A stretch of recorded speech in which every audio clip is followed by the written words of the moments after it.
네, 말씀드린 것처럼 오늘 강의의 주제는 창세기 어떻게 읽을 것인가입니다. 우리가 창세기 말씀 한 절 한 절을 다 하나씩 확인해 볼 수는 없겠지만 창세기 전체를 어떠한 방향으로 또 마음으로 읽어 나가야 될지를 우리가 생각해 보도록 하겠습니다. 바로 시작을 하죠. 우리가 가지고 있는 성경은 총 몇 권으로 구성되어 있죠? 66권. 너무 쉬운 질문이죠. 그런데 이 성경 각 권이 시간 순서대로, 시대 순서대로 엮여 있지 않습니다. 아시는 것처럼 장르별로 묶여져 있죠. 제일 처음에 5권을 뭐라 그러죠? 모세오경이라고 그러죠. 그리고 역사서가 나오고 신약 성경도 시대 순서대로 엮여 있지 않고 장르별로 묶여져 있습니다. 처음에 복음서가 나오죠. 그러니까 그 장르마다 서신서면 서신서, 역사서면 역사서, 예언서면 예언서, 뭐 이런 식으로 장르별로 묶여져 있습니다. 왜 그렇게 묶여져 있나? 그 이유를 하나하나 설명하기 전에 우리가 분명히 확인해야 될 것은 하나님께서 성경의 저자이시기 때문에 우리가 그런 방식으로 읽기를 원하신다는 것이죠. 그런 방식으로 읽을 때 깨달아지는 아주 큰 것이 있다는 거예요. 그래서 그 하나님의 사랑을 확인할 수 있는 것입니다. 창세기를 하나님께서는 성경 첫 권에 두셨습니다. 우리가 드라마를 볼 때 1회가 제일 중요하잖아요. 특히 요즘 드라마는 1회를 못 보면은 이게 내용 파악하기가 힘듭니다. 성경도 그러한 것과 비슷합니다. 창세기를 읽지 않고 성경을 전체를 이해하는 것은 굉장히 어려워요. 그만큼 창세기가 굉장히 중요한 책이라는 사실입니다. 성경의 제일 처음이 모세오경 5권의 율법서로 기록되어 있는데 그 제일 첫 번째가 창세기입니다. 그런데 많은 학자들은 창세기가 첫 번째 기록된 책이라고 보지는 않아요. 레위기가 첫 번째 기록된 책으로 봅니다. 왜냐하면 이 율법서의 전체 구조를 보면 우리가 금방 알 수 있습니다. 레위기는 이스라엘 백성이 구원받은 후, 그러니까 구약의 맥락에서 보면 하나님의 부르심을 받은 후에 하나님과 언약을 맺게 되거든요. 그 언약이 무엇인지를 기록한 책이 레위기입니다. 그래서 레위기가 오경의 가장 중심에 있다고 할 수 있죠. 하나님이 이스라엘을 불렀어요. 너희는 나의 백성이다라고 할 때 이스라엘은 이게 뭐 어떤 방식으로 우리가 하나님과 관계가 맺어지는지 궁금하잖아요. 그 핵심에 언약의 말씀이 있거든요. 그 언약의 말씀이 레위기입니다. 물론 우리가 오늘날에는 레위기 읽기가 참 어렵죠. 오늘 우리의 삶 속에 적용하기가 굉장히 힘들기 때문에 읽어내기가 쉽지는 않은데 이스라엘 백성에게 있어서는 레위기가 아주 중요한 말씀이었습니다. 레위기는 하나님과 이스라엘이 맺은 언약의 말씀이다. 이렇게 이해하면 되겠네요. 그리고 생각해야 될 말씀이 민수기입니다. 민수기는 레위기, 언약의 말씀대로 살아가는 훈련 일지입니다. 이스라엘은 광야에서 하나님의 훈련을 받게 됩니다. 하나님의 백성으로서의 정체성을 확인하게 되죠. 민수기는 그 훈련 일지를 기록하고 있는 거예요. 레위기의 말씀대로 살아가는 훈련 이야기, 그게 민수기라고 할 수 있습니다. 40년 동안 광야에서 받는 훈련 일지입니다. 그리고 그 다음 이해해야 될 성경이 신명기입니다. 훈련이 다 끝났어요. 수료를 해야 되겠죠. 훈련 수료 예배. 그때 전해지는 설교 말씀이 신명기입니다. 약속의 땅인 가나안 땅 앞에 두고 모세가 다시 설교를 시작해요. 그러면 본문은 뭘까요? 여기 있지 않습니까? 네, 레위기를 가지고 신명기로 설교를 하는 것입니다. 그래서 모세오경 중에 가장 읽기 쉬운 책은 신명기라고 할 수 있어요. 설교문이기 때문에.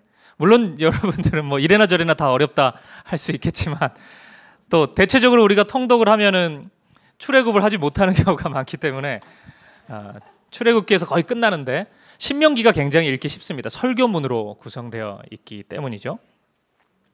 그 다음 출애굽기입니다. 언약의 역사적인 과정. 그러니까 우리는 이스라엘입니다. 어떻게 해서 지금 여기까지 오게 됐지? 그 궁금하지 않습니까? 그 이야기, 이 역사의 이야기가 출애굽기입니다. 그러니까 이집트 탈출기죠. 이게 지금 끊어읽기가 출애굽기 이렇게 하면 안 됩니다. 출애굽기, 애굽에서 탈출하는 이야기. 우리가 애굽에 왜 있었는지, 뭐 어떻게 하다가 이집트에 노예 생활하다가 나오게 됐는지 그게 우리에게 어떤 중요한 의미가 있는지 뭐 그런 것들이 기록되어 있죠. 그러니까 출발점이죠. 이스라엘의 출발점이라고 할 수 있습니다. 신약 시대의 이스라엘 백성들도 마찬가지였는데 이스라엘 1세기 당시까지의 이스라엘 백성들이 구원이라는 단어를 이야기할 때 가장 먼저 떠올리는 장면은 이집트를 탈출하는 이야기예요. 이게 그들에게 있어서 구원이었습니다. 하나님이 우리를 택하셔서 노예로 있던 우리를 당신의 백성 삼으셔서 당신의 땅으로 인도해 주셨다. 그것이 그들에게 있어서 구원 이야기예요. 그래서 신약 성경에도 가만히 보면 우리가 죄로부터 해방되어서 하나님의 백성이 된 이야기를 출애굽의 이야기로 많이 설명합니다. 바울이 대표적인 인물이죠. 그래서 그 홍해를 건너는 그 장면을 세례로 설명하기도 해요. 그러니까 이런 그림을 바울이 이야기하거든요. 우리가 죄에서 해방되어서 하나님 나라의 백성이 되는 것을 출애굽의 과정으로 바울은 이해하거든요. 이스라엘 백성들이 막 도망 나와요. 근데 앞에 홍해가 가로막고 있어요. 큰일 났잖아요. 우리 잡히면 죽는데. 애굽의 군사들은 바로와 함께 막 쫓아오는 거예요. 어떻게 해요? 하나님께서 홍해 바다를 가르세요. 그리고 이스라엘 백성들은 거기를 건너죠. 구름 아래에서, 그 홍해 바다 속에서. 그것을 바울은 세례라고 이야기를 해요. 그리고 애굽의 군사들은 홍해 바다에 다 수장되죠. 그러니까 죄의 세력은 끝까지 우리를 집요하게 추적해서 우리를 노예 삼으려고 하지만, 그래서 바울이 그 죄의 노예의 이야기를 계속 하거든요. 그 출애굽의 이야기를 가지고 우리를 노예 삼으려고 하지만 하나님께서는 우리를 자유케 하신다는 거죠. 그리고 그 죄의 세력은 그 홍해 바다에 다 수장되는 걸 통해서 그 물, 그리고 예수님이 흘리신 피, 이것이 다 동일한 개념으로 신약 성경에서는 설명이 되거든요. 그래서 그리스도의 피로 깨끗게 하시는 그 세례, 그리스도의 십자가의 보혈로 우리는 자유케 되고 죄는 죽었고, 이것이 출애굽의 그림이거든요. 신약 성경의 저자들이 이해하는 방식이죠. 구원을 그런 식으로 설명하는 것입니다. 그냥 단순히 역사적인 그 사실로만 이해를 한다면 이스라엘 백성들이 구원을 출애굽의 그림으로 이해했기 때문입니다. 그들에게 설명하기 위해서는 출애굽 이야기만큼 가장 정확한 설명이 없는 것이죠. 출애굽기, 그 이야기입니다. 모세오경에 있는 이야기. 그리고 창세기입니다. 여기까지 다 듣고 나니까 그러면 우리를 출애굽하신 부르신 하나님, 우리에게 언약의 말씀을 주신 하나님, 우리에게 약속하고 당신의 백성 삼으신 그 하나님 누구예요? 궁금하잖아요. 그 하나님 어떤 분입니까? 다른 이방의 나라들이 섬기는 신하고는 많이 다릅니까? 어떤 분이에요? 그게 창세기 이야기입니다. 우리와 이스라엘이죠. 언약을 맺으신 분은 누구십니까? 그래서 창세기는 이야기합니다. 그분은 흩어진 자 중에 아브라함을 부르시고, 이스라엘의 조상이죠, 이삭과 야곱을 부르셔서 구원하신 바로 그분이다. 그리고 그 하나님이 당신의 백성 우리를 부르셨다. 창세기를 통해서 전체 그림을 이해할 수 있는 거죠. 창세기는 시작에 대한 이야기입니다. 근데 모세오경의 전체 그림으로 본다면 제일 처음 이스라엘이 접하는 말씀이기보다는 이스라엘이 계속 하루하루를 살아가다가 하나님이 누구신지가 궁금해서 알게 되는 말씀, 이렇게 하면은 더 오경의 이야기가 연결되기가 쉽습니다. 그렇기 때문에 창세기는 바로 그 궁금증에서 시작된 말씀이기 때문에 창세기가 이 세상의 존재를, 이 세상의 시작과 모든 창조의 이야기를 어떻게 창조되었는지를 매우 상세하게 설명하지 않습니다. 그러니까 이스라엘 백성들이 그게 궁금한 게 아니었거든요. 어떻게 만들어진 거야? 하나하나. 인류 역사는 몇 년이 된 거야 지금? 과학적으로 되게 궁금한데, 이런 식의 궁금증에서 창세기가 하나님께서 우리에게 주신 책이 아니고 누가 우리를 만드시고 우리를 부르신 거야, 그 관점의 질문에 대한 답이죠, 창세기는. 그래서 많은 분들이 오늘날에도 창세기를 읽을 때 하우의 관점으로 접근을 하면은 좀 답답함이 있습니다. 우리가 궁금한 것을 다 말해주지는 않거든요. 창세기, 우리 제일 처음에 많이 논쟁하는 게 창세기의 연도대로 이렇게 성경을 읽다 보면은 인류가 6,000년인데 과학적으로는 이게 말이 안 되잖아요. 6,000년으로 보는 게. 그러니까 그냥 아예 말이 안 된다는 게 아니고 과학적으로요. 오늘날 과학이 이야기하는 것이 이게 막 충돌이 되는데, 근데 과학을 또 무시하기도 힘들거든요. 왜냐하면 그 과학을 우리가 우리 일상생활 속에서 많이 누리고 있기 때문이에요. 근데 우리가 그 논쟁에 빠질 필요는 없어요. 창세기가 인류 역사의 모든 과정, 그 창조의 모든 과정을 하나하나 설명해 주려고 하는 마음이 없어요. 창세기는 누가 창조했냐, 왜 창조했냐, 이것이 굉장히 중요하거든요. 창세기는 우리에게 그 관점을 제시해 주고 있는 성경이에요. 그러니까 과학책이 아닌 거죠. 창세기는 그걸 가지고 오늘날의 과학을 가지고 들어가기 시작하면은 어려움에 부딪힐 수 있습니다. 성경이 대답해 줄 수 있는 능력이 없다는 의미가 아니고 대답해 줄 마음이 없다는 것입니다. 그것에 대해서. 그래서 그 관점을 우리가 이해하면 좋을 것 같습니다. 창세기는 그 시작이 우리 강의 안에 보면은 히브리어로 베레시트라는 단어로 시작됩니다. 우리 드림센터 9층에 가면은 그 로비에 히브리어가 액자로 이렇게 붙어 있습니다. 보신 분 있나요? 히브리어입니다. 오른쪽으로 읽는데 히브리어는 시작이 보면 베레시트, 이게 태초에라는 그런 말씀입니다. 시작이라는 의미죠. 그래서 헬라어로 번역을 하면은 게네시스라는 단어인데, 이 단어에서 이제 제네시스라는 그 창세기 이름이 나온 거죠. 자동차도 있죠, 제네시스라고. 이제 그게 영어로 하면은 in the beginning이죠. 시작이다, 시작. 그러니까 창세기는 시작을 설명해 주고 있습니다. 어떻게가 아니고 누가 시작했느냐, 누가 우리를 만드셨느냐, 그 이야기를 하고 있는 것입니다. 요 정도 하고 이제 우리가 2번으로 넘어가 보겠습니다. 하나님이 왜 이 세상을 창조하셨을까요? 사실 이 주제는 지난달 우리 큐티 공개 강좌에서 제가 무려 2시간 5분 동안 나눈 이야기입니다. 그래서 지금은 굉장히 짧게 설명해 드릴 건데, 뭔 말인지 모르겠는데 한 분들은 그 동영상을 찾아보시면 되겠습니다. 그러면 제가 2시간 5분 동안 그렇게 해도 부족했는데, 사실은 좀 하다가 말았는데 어쨌든 좀 느낌을 알 수 있어요. 그 사랑에 대해서. 많은 분들이 하나님은 어떤 분이신가 굉장히 궁금해해요. 스스로 경험한 하나님도 좀 있을 거고, 또 성경을 읽다 보면은 우리가 성경을 처음부터 끝까지 읽을 맷집이 별로 없기 때문에 부분적으로 읽는 경우가 많거든요. 대부분은 큐티 본문에 따라서 읽는 분들이 굉장히 많죠. 근데 생전 큐티 안 하다가 처음 뭐 예레미야를 큐티를 시작했다 이러면은 하나님에 대한 이미지가 썩 좋지 않거든요. 무서운 분이네 이분이. 너무 잘 믿으면은 큰일 나겠네. 뭐 이런 생각이 들 수도 있어요. 또 뭐 스가랴, 스바냐 뭐 이런 성경 읽다 보면은 굉장히 헷갈려요. 하나님이 어떤 분이신지 알아내기가 쉽지 않습니다. 그런 성경 읽다 보면 하나님 좀 무섭고, 말 안 들으면 심판을 많이 하시고 징계를 굉장히 많이 하시는 대단히 무서운 분이구나, 이런 느낌을 받기 쉽습니다. 그런데 그것은 성경 전체를 통한 하나님에 대한 이해를 잘못하는 것이죠. 오해를 하고 있습니다.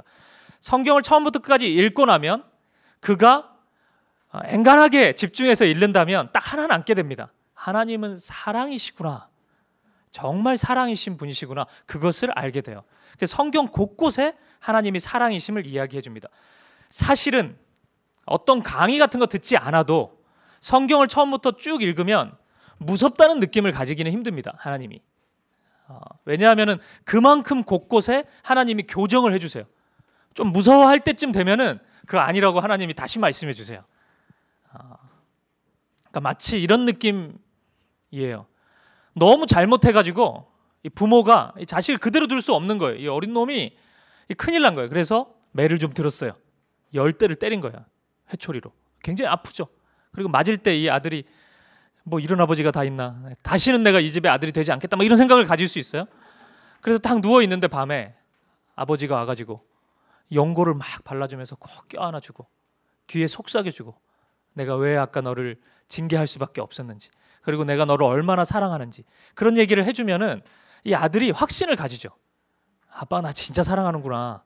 사실은 우리가 자녀를 양육할 때도 한 번 아이에게 책망을 하면은 그거 2배, 3배 이상으로 아이에게 확신시켜줘야 돼요. 부모가 내가 너를 얼마나 사랑하는지, 아까 이 책망이 감정적인 책망이 아니었다는 것을 반드시 보여줘야 되죠. 그것이 지혜로운 부모죠. 하나님이 그렇게 해주세요. 성경 말씀을 읽어보면 우리가 압니다. 내가 조금 두렵거나 하나님하고 좀 거리가 좀 있어야 되겠는데 이런 생각이 들 때마다 하나님이 손을 내미시고 꼭 잡아주세요. 그리고 어떠한 사랑으로 우리를 인도하시는지를 말씀해 주십니다. 하나님은 사랑의 하나님이세요.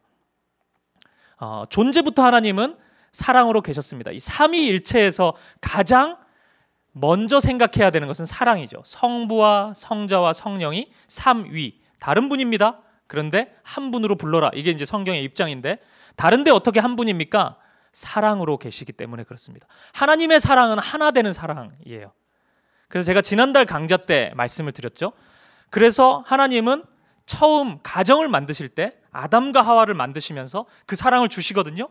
그러면서 말씀하시는 것이 둘이 하나가 되어서 한 몸이 된다고 말씀하십니다. 그 사랑의 열매가 하나됨이죠. 그리고 교회, 성자 예수님, 그리스도의 피값으로 사신 교회를 두고 우리죠. 어떻게 사랑하라 그럽니까? 한 달에 한 번 정도만 삐지는 사랑 정도면 됩니까? 그게 아니고 내 몸처럼 한 몸으로 사랑하라 그러죠. 이게 세상에서는 이해할 수도 없고 실천할 수도 없는 거잖아요. 저 사람이 어떻게 납니까? 안 되거든요. 근데 하나님의 사랑은 가능해요. 그분이 보여주시는 사랑이 거기에 있기 때문에, 존재부터가 다른데 한 분으로 계시기 때문에, 그게 사랑이기 때문에 그 사랑을 받은 우리는 그 사랑 할 수 있는 거죠. 하나님은 존재부터가 그런 사랑이었습니다. 그리고 그 존재적인 사랑이 흘러가서, 그러니까 이 존재적인 사랑하는, 서로가 사랑하는 그 사랑은 이 흘러보내주는 사랑이거든요. 그러니까 아버지, 성부 하나님이 성자 예수님을, 그러니까 이런 사랑, 얘가 내 말에 충성을 해가지고, 실제로 성자 예수님이 성부 하나님의 말씀에 순종하지 않습니까? 그죠? 구원 계획에 순종해서 인간으로 오시잖아요. 근데 성부 하나님이 아우, 역시 내 말 듣는 거 보니까 너무 기쁘다. 다 내 말만 들었으면 좋겠어. 아주 뭐 이런 식으로 자기 만족적인 사랑, 그런 거 아니거든요. 성자 예수님이 내가 성부를 사랑하긴 하는데 이건 좀 불공평한데? 왜 내가 인간으로 가? 자기가 가지. 뭐 이런 식의 마음, 뭔가의 불평의 마음. 그러니까 성자 예수님이 말입니다. 빌립보서 2장의 근거에서 제가 말씀을 드린다면, 십자가를 지시면서 인간으로 오시는 것부터 하나님이시잖아요. 이 세상의 왕 대신. 근데 그분이 인간으로 오신다는 게 말이 안 맞잖아요. 가장 높은 분이 낮게 오신다는 게. 근데 그 마음이 내가 성부 때문에 내가 어쩔 수 없이 인간으로 내가 와야 되네. 이게 지금 뭐 하는 거야 내가. 참자. 30년, 33년만 참으면 되지 뭐 이런 식으로 생각한다든지, 십자가를 지시면서 막 채찍질 당하고 로마 군병이 침 뱉고 찌르고 온갖 모욕을 다 당하시죠. 내가 진짜 이런 처우를 받을 사람이 아닌데 내가 조금만 참자, 내가 다시 살아날 거니까, 뭐 이런 마음, 그런 마음을 안 가지셨거든요. 이기적인 사랑이 아닌 거예요. 하나님이 가진 사랑은 마치 그 일이 일어날 수밖에 없었던 것처럼, 그게 예수의 마음이고, 빌립보서에서는 그것을 겸손이라고 이야기하거든요. 그래서 너희도 이 마음을 품으라, 곧 그리스도의 마음이니 하면서 요 얘기를 해주세요. 바울 선생님이. 그리스도의 마음, 어떤 마음? 십자가 지실 때 마음, 인간으로 오실 때 마음, 고난 당하실 때 마음, 그때 당연하게 생각했던 그 마음, 그게 겸손. 그래서 누군가가 나를 내가 생각하는 높이보다 좀 낮게 여길 때, 그때가 우리 제일 자존심 상하죠. 나는 한 이 정도라고 생각하는데 누가 나를 그보다 아래로 평가할 때 막 화나잖아요. 그걸 당연하게 생각하라고 얘기해요. 그게 겸손이라고 이야기하거든요. 근데 제가 이제 짧은 인생이지만 조금 살아보고 또 많은 성도들 이렇게 교제해 보니까, 제가 생각하는 것보다, 제가 저를 판단하는 것보다 다른 사람이 저를 판단하는 게 더 정확합니다. 이건 제 경험인데, 제가 한 요 정도로 생각하는데 다른 사람이 그보다, 대체적으로 다른 사람들은 제가 생각하는 것보다 저를 낮게 보거든요. 그보다 좀 아래로 봐요. 그걸 늘 자존심 상해할 때가 많았는데, 제가 좀 이렇게 늘 돌이켜 보면은 그 평가가 거의 맞아요. 원래 그 정도예요. 원래 사실 그보다 더 낮을 때도 있고 거의 그 정도인데, 제가 그걸로 늘 자존심 상해하고 막 힘들어했던 것 같은데, 근데 거의 맞아요. 다른 사람들의 평가가. 근데 그 마음을 우리가 추적해 보면 그런 마음이 왜 소중하냐면 그 예수님의 마음, 그 겸손. 그러니까 겸손한 사람은 그런 마음을 가집니다. 예수의 마음을 가지기 때문에. 어쨌든 그 사랑, 흘려 보내주는 사랑으로 하나님은 이 세상을 창조하셨습니다. 그렇기 때문에 결코 이 세상을 지으시고 나서 하나님이 외로워, 내 말을 잘 듣는 존재가 있었으면 좋겠어. 그래서 이 세상을 만들고 사람을 만들고 넌 내 말만 들어, 안 그러면 나한테 죽는 거야. 그래서 무슨 애완동물 키우듯이 아니면은 나한테 기분 좋은 말만 하는 로봇을 만들듯이 그렇게 이 세상을 창조하지 않았다는 것입니다. 하나님의 사랑의 열매로 이 세상이 지어졌고 그 사랑의 교제 안으로 이 세상이 들어오게 되었다는 거죠. 사람을 지으셨다는 것은 바로 이 아름다운 흘러보내주는 사랑 안으로 우리가 초청되었다는 것이죠. 그래서 굉장히 아름다운 일이 일어나게 되었습니다. 그것을 하나님의 형상이라고 이야기를 합니다. 하나님께서는 인간을 당신의 형상으로 지으셨습니다. 그것이 창세기가 이야기하는 선언입니다. 창세기 1장 26절부터 28절에 보면 하나님이 이르시되 우리의 형상을 따라, 우리 복수죠. 하나님인데 복수입니다. 삼위일체 하나님이시기 때문에 형상을 따라 우리의 모양대로 사람을 만드셨습니다. 하나님이 자기 형상, 하나님의 형상대로 사람을 창조하셨습니다. 이 하나님의 형상에 대해서는 세 가지 큰 견해가 있는데, 첫 번째는 기능적인 이해입니다. 하나님께서 흙으로 사람을 지으시고, 아직 사람은 아닙니다. 사람의 모습이지, 그 코에 생기를 불어넣어 주셨습니다. 영혼이 들어갔다는 거죠. 그 영혼의 기능이 인간에게만 허락되었다는 것입니다. 기독교의 전통에서는 그 영혼의 기능을 세 가지로 이야기하는데 지식과 정서와 의지로 이야기를 합니다. 지식은 하나님을 아는 지성이고, 정서는 하나님을 느낄 수 있는 감정, 의지는 하나님께 순종할 수 있는 힘입니다.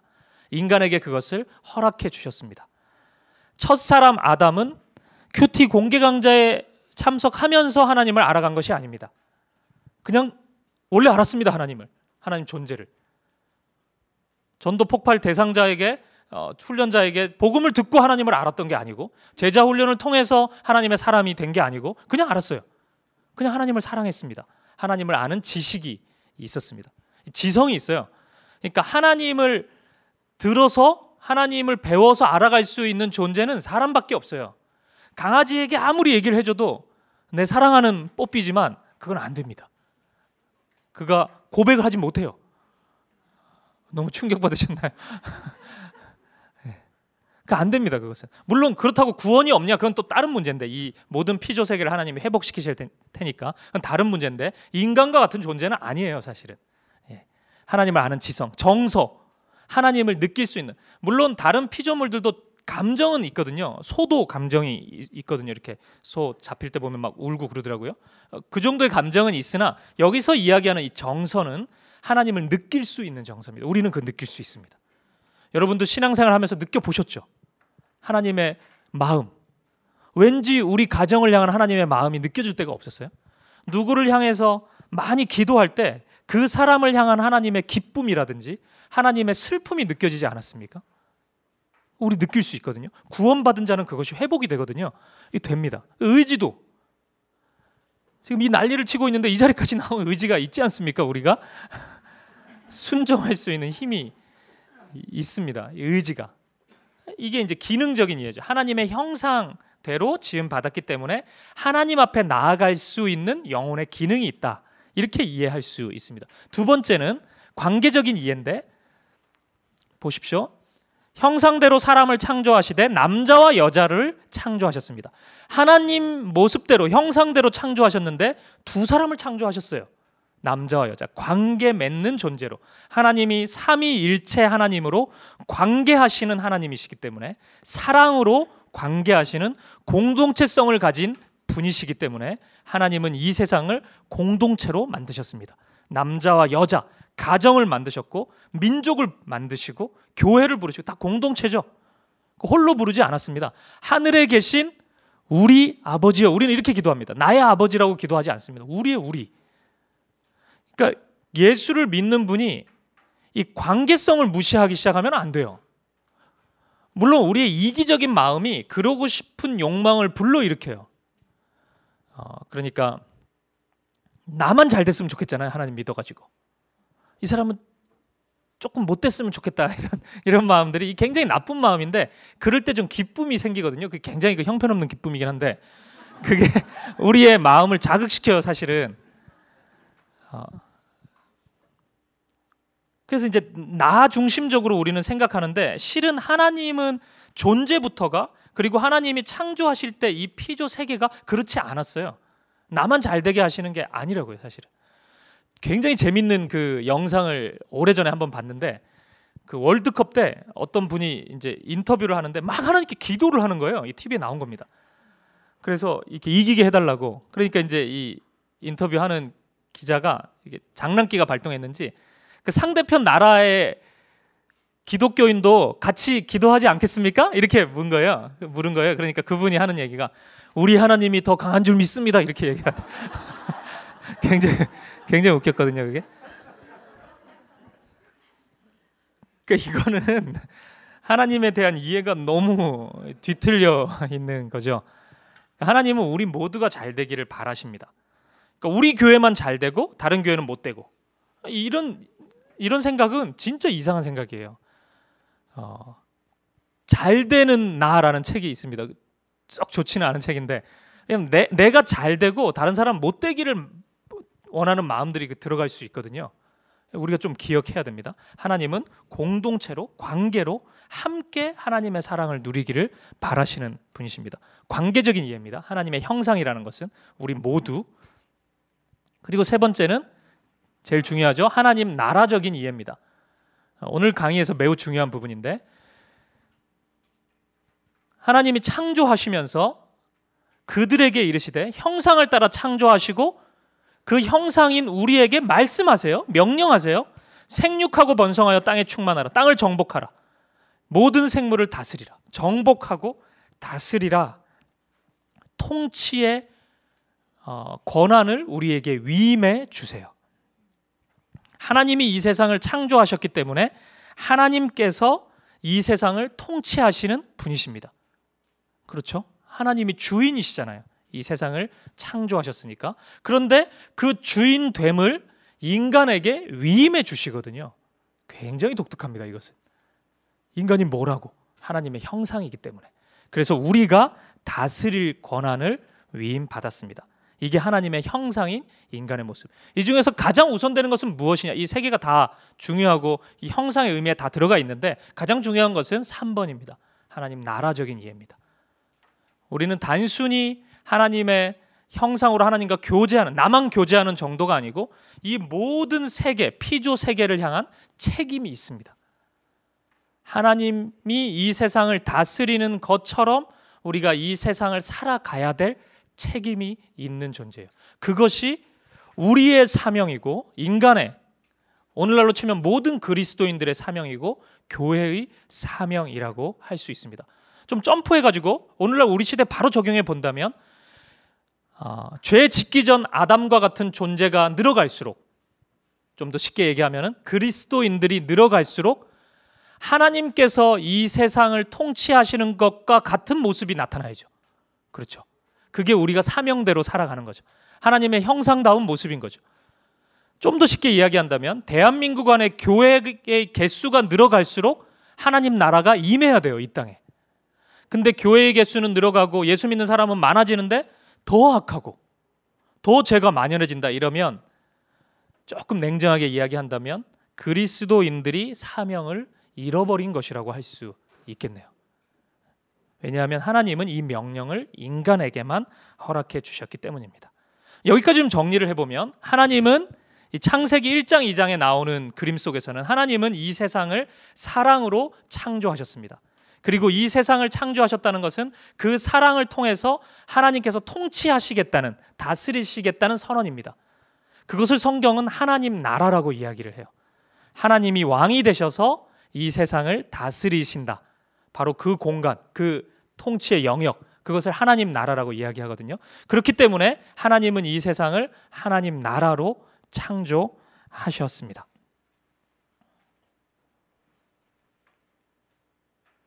하나님 나라에 대해서 짧게 좀 이해를 해야 될 텐데요. 하나님은 이 세상을 하나님이 통치하시는 하나님 나라로 만드셨습니다. 우리가 흔히 나라의 3요소로 주권, 백성, 영토 이렇게 이야기를 하죠. 국민이라고 보통 하고 주권, 백성, 영토 이걸 3요소라고 한다면 성경에서도 이러한 요소가 그대로 들어가 있습니다. 성경에서 이야기하는 하나님 나라의 구성 요소는 이 주권이 왕 대신 하나님, 그러니까 무엇으로 주인 되셔서 다스리시냐면 언약으로, 말씀으로 다스리시죠. 그래서 하나님 나라에는 왕 대신 하나님과 말씀이 있습니다. 백성은 우리죠, 아담. 그러니까 에덴 동산으로 치면은 영토는 에덴. 에덴 동산이 하나님 나라의 그림이었어요. 에덴 동산이라는 어떤 공간적인 장소를 하나님이 만드셔서 땅이 필요했잖아요, 나라는. 그리고 백성이 있어야 되죠. 아담과 하와가 있었습니다.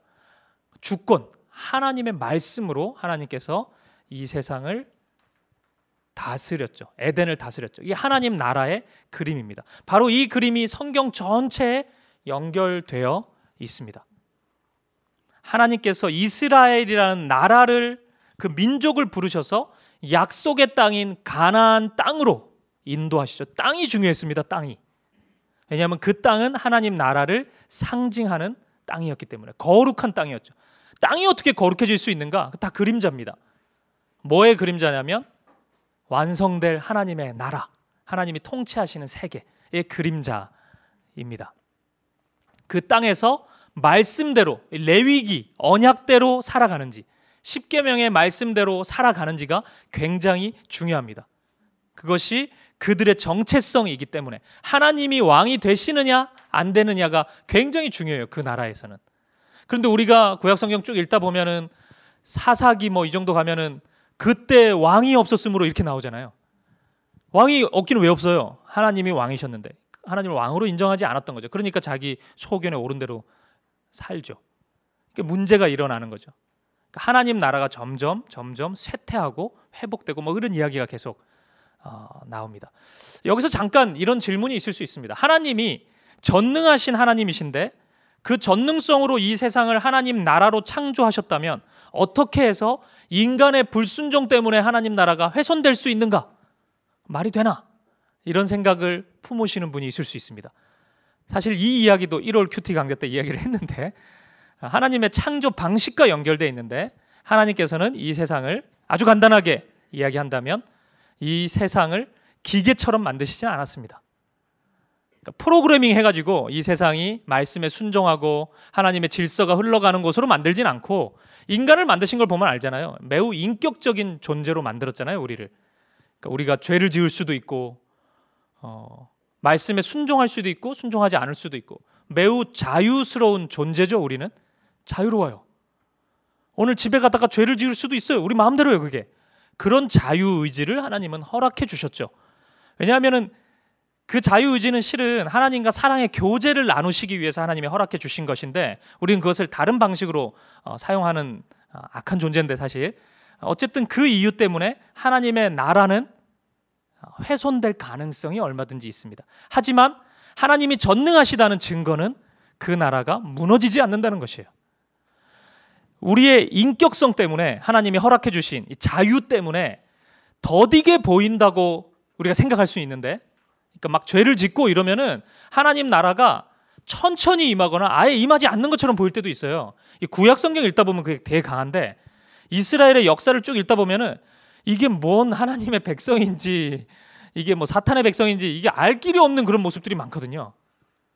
성경 읽다 보면은 성경 안 읽으셔가지고 우리 삶을 살다 보면 그게 느껴지잖아요. 이게 내가 하나님의 백성인지 뭐 이게 죄인 중에 괴수다 이렇게 냉정하게 우리가 느껴질 때가 있는데 더디게 보여요. 우리가 살고 있는 이 세상을 보면은 이게 하나님이 통치하시는 건지 뭐 이래가지고 하나님 나라가 임하겠나 이런 회의감이 굉장히 많이 들거든요. 그런데 더디게 보인다 할지라도 하나님은 이루어 가세요. 반드시. 이게 저도 한 번씩 진짜 답답할 때가 있습니다. 하나님 왜 이렇게 창조하셔가지고 이렇게 더디 이루어 가십니까? 그런데 이 질문은 굉장히 무서운 질문이잖아요. 그럼 이렇게 창조 안 하셨으면 그럼 뭐 쟤를 로봇으로 창조하시겠습니까? 아니면은 답답하다고 우리를 다 죽이시겠습니까? 하나님은 얼마든지 이 세상을 리셋할 수 있는 분이거든요. 근데 그렇게 안 하세요. 왜냐하면 우리는 그런 존재가 아니에요. 하나님께 지웠다가 다시 시작하고 너하고 결별이야, 이제 끝이야, 나 다른 사람하고 시작할래, 이런 사랑이 아니거든요. 하나님은 한번 손 잡아주신 그 사랑은 영원하기 때문에 계속 가는 겁니다, 이야기가. 그래서 구약 성경 계속 읽다 보면 가끔 이스라엘 역사 가운데 하나님의 나라에 빛이 비칠 때가 있습니다. 그럴 때는 순종하는 사람들이 나타납니다. 그래서 하나님의 백성의 순종과 하나님 나라의 흥함은 굉장히 연결이 되어 있어요. 그것을 또 잘못 오해하면 이거 우리의 순종의 힘으로 하나님 나라가 세워지나? 또 이렇게 생각하는 경우가 있는데 그렇지는 않습니다. 하나님이 주인 되셔서 그 일을 이루어 가세요. 그게 이 구약 성경, 신약 성경에 이어지는 이야기입니다. 그리고 그 중심에 예수 그리스도가 있으시고요. 다시 어쨌든 돌아오겠습니다. 하나님의 나라로 이 세상을 창조하셨습니다. 에덴부터가 하나님 나라였습니다.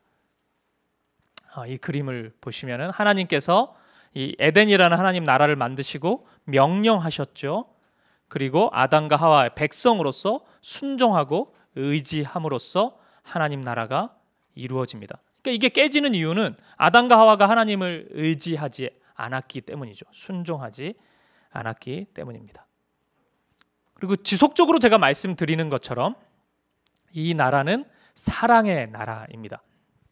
하나님의 나라는 하나님의 사랑이 담겨 있는 나라입니다. 그러니까 많은 분들이 이 통치라는 단어 때문에 하나님의 나라를, 이 하나님에 대한 인식과도 똑같은 건데 좀 무서워하고, 하나님 나라가 뭐가 좋냐, 말씀대로 사는 나라가 뭐가 좋아, 맨날 예배만 하는 나라 아니야 거기는, 막 이런 것도 부담스럽고, 그래서 막 천국 가기 싫다고 또 이런 분도 있고, 요한계시록 이런 데 보면은 24시간 예배하는 것 같거든요.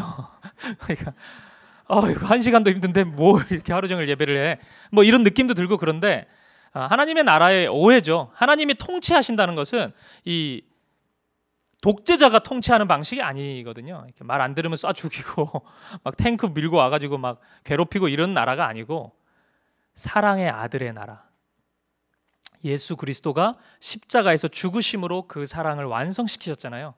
그러니까 그런 나라예요. 이 나라는 어떻게 통치한다고요? 사랑으로 통치해요. 이 세상은 구속적 폭력의 방식으로 우리를 다스리려고 합니다. 이게 세상의 통치 방식이에요. 그게 뭐냐면 이 세상의 질서대로 들어오지 않으면은 폭력을 행사해요. 때리거나 물리적인 그 힘을 발휘하거나, 아니면은 은근히 그걸 보여줍니다. 왕따를 시키거나, 이 세상의 그 더러운 질서대로 살지 않으면 진급이 안 된다든지 수입이 갑자기 줄어든다든지 이런 방식으로 고통을 가합니다. 그렇게 구속하려고 해요. 폭력의 방식이죠. 근데 하나님의 나라는 똑같이 구속하거든요. 나라의 백성으로서 딱 그 유대감을 가지고 딱 끈끈이 이렇게 결속시켜요. 그런데 폭력의 방식을 호소하지 않고 사랑으로, 구속적 사랑이에요. 하나님이 우리를 구속하실 때는, 구원하실 때는 사랑의 방식으로 우리를 구원하셨습니다. 그래서 이 나라의 통치 방식은 언제나 사랑입니다. 사랑으로 기다려주시고, 지금 우리가 이제 2월이 시작됐는데 하나님께서는 12월까지 우리를 기다려주실 겁니다. 제 예언이에요, 이거는. 계속 기다려주세요, 그분은. 기다림이야말로 사랑의 절정이거든요. 기다려주세요, 하나님. 조금만 하다가 못 참아가지고 우리를 버리시고 이러시지 않고 기다려주세요. 오래 참으세요, 하나님. 그래서 우리가 죄 짓고도 사는 겁니다. 죄를 짓고 악인들이 지금 막 활개를 치죠. 그리고 이 세상 살다 보면은 악인들이 잘 되는 경우가 종종 있습니다. 그게 굉장히 우리를 불쾌하게 하고 우리의 신앙을 굉장히 무너지게 만드는데 속상하죠, 사실. 그죠? 간신히 결단해가지고 좀 거룩하게 한 3주 살았는데 3주 악을 행한 인간이 더 잘 되는 경우가 있거든요. 그게 참 속상한데, 왜 이렇습니까, 하나님? 왜 이 세상이 이렇습니까? 하나님이 기다려주셔서 그래요. 오래 참으세요, 하나님. 우리를 기다려주시고 끝까지 인내하시고 하나님의 나라를 이루어 가십니다. 사랑의 나라입니다. 이걸 꼭 기억하시면 됩니다. 이제 우리가 창세기 안으로 들어가 보겠습니다. 다 왔습니다, 이제. 창세기는 크게 2부로 구성되어 있는데 1장부터 11장은 원 역사라고 해서 이제 창조의 이야기부터 쭉 해 나갑니다. 그리고 12장부터 50장까지는 족장의 역사, 이스라엘의 그 조상의 이야기, 4명의 족장 이야기를 아브라함, 이삭, 야곱, 요셉 그 이야기를 담고 있습니다. 원 역사건 뭐 족장 역사건 똑같습니다. 하나님께서 이루어 가시는 하나님 나라의 이야기를 담고 있습니다. 창조 이야기부터 보겠습니다. 하나님은 7일 동안 창조하셨는데 7일째는 안식을 하셨고 1일째는 빛과 어두움을 만드셨습니다. 2일째는 하늘, 3일째는 땅을 만드셨습니다.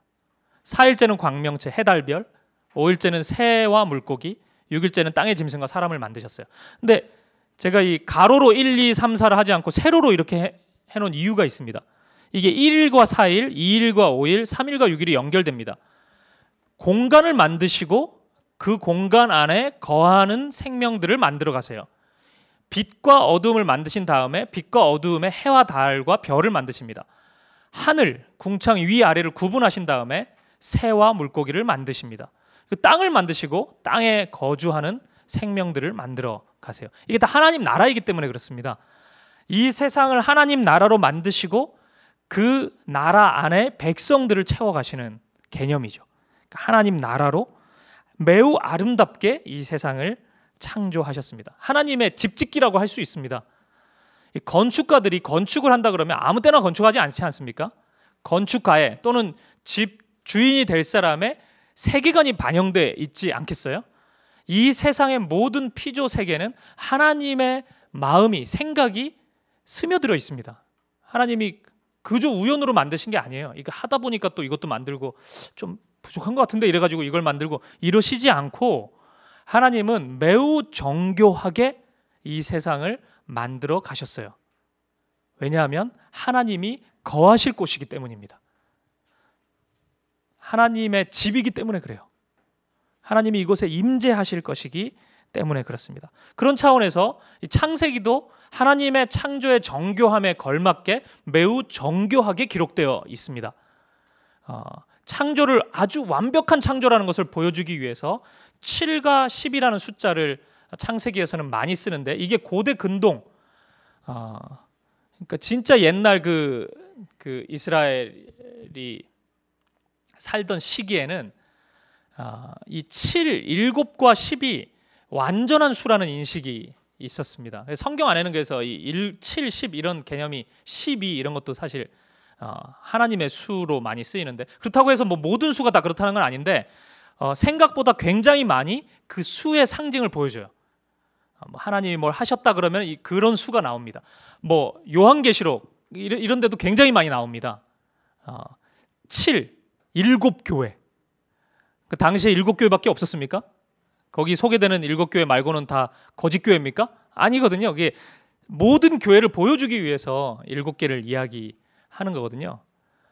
10 이런 것도 요한계시록에도 굉장히 중요한 숫자거든요. 그래서 그 사탄의 이야기를 할 때 요한계시록에서도 그 땅의 짐승이 튀어나와가지고 땅 짐승, 바다 짐승, 뭐 용 뭐 이렇게 막 나오고 12월에 안 하셨나요? 요한계시록 큐티. 그 보면 막 요한계시록 그런 게 나오거든요. 그게 다 사탄인데 그런 친구들이 막 뿔이 7개고 10개고 막 그래요. 그러니까 사람들이 볼 때 막 두려워해요. 왜냐하면은 그게 완전한 수처럼 보이거든요. 그래서 저기에 절 안 하면 큰일 나나 보다 했는데 가만히 보니까 짐승의 수가 뭡니까? 요한계시록에서 666이잖아요. 7이 아닙니다. 그래서 요한계시록은 그 짐승, 그 사탄의 세력이 유사 하나님이 아니에요. 하나님처럼 생각하고 많이들 따라가지만 가만히 보니까 절대 7이 될 수 없는 666. 끝까지 66이에요, 걔네들은. 그러니까 가짜죠. 그래서 요한계시록은 이 세상이 가짜라는 것을 드러내요. 바벨론, 상징적으로 다 가짜다. 진짜는 누구냐? 예수 그리스도, 어린 양 되신 분, 십자가 이런 걸 드러내거든요. 성경 안에는 그런 수가 굉장히 많은데 이게 고대 근동부터 이 수에 대한 이미지가 정확했습니다. 7, 10이 여기서 나옵니다. 창조의 날이 7일이고요. 하나님이 이르시되 뭐 했을 때 되다라는 단어가 7번 나오고 좋았다는 것도 7번 나옵니다. 그러니까 완전하다는 거예요. 그냥 대충 좋았다는 게 아니고 완벽히 좋았다는 거예요.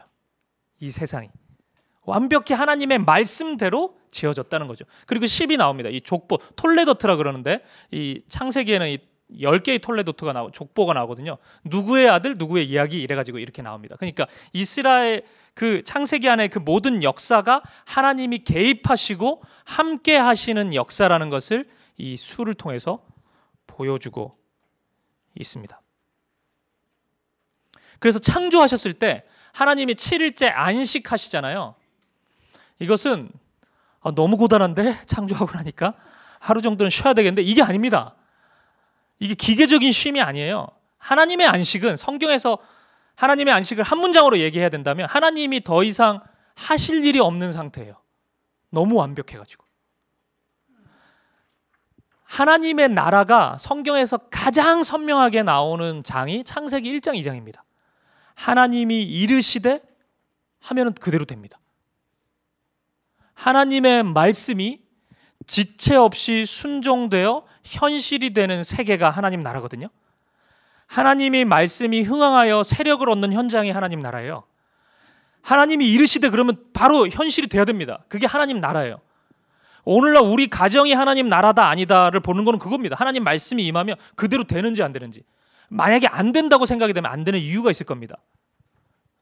좀 더 직설적으로 말씀드리면 나죠. 그게 이제 불순종하는 나 때문에 현실이 잘 안 되는데, 그 다 이유가 있는 거죠. 하나님의 나라가 가장 선명해요. 창세기가. 하나님이 안식하십니다. 너무 아름다우니까. 지금 하나님이 안식하실까요? 안 하실까요? 엄청 일하십니다, 지금. 우리 누구보다도 하나님이 열심히 일하십니다. 하나님의 안식이 없습니다, 지금은. 죄와 어두움이 가득하기 때문입니다. 그래서 참 신기한데 창조를 이야기할 때 출애굽기 20장과 신명기 5장에 안식에 대한 두 번의 이야기가 나오는데 이스라엘 백성에게 안식일을 지키라 그러는데 그 맥락이 출애굽기와 신명기가 달라요.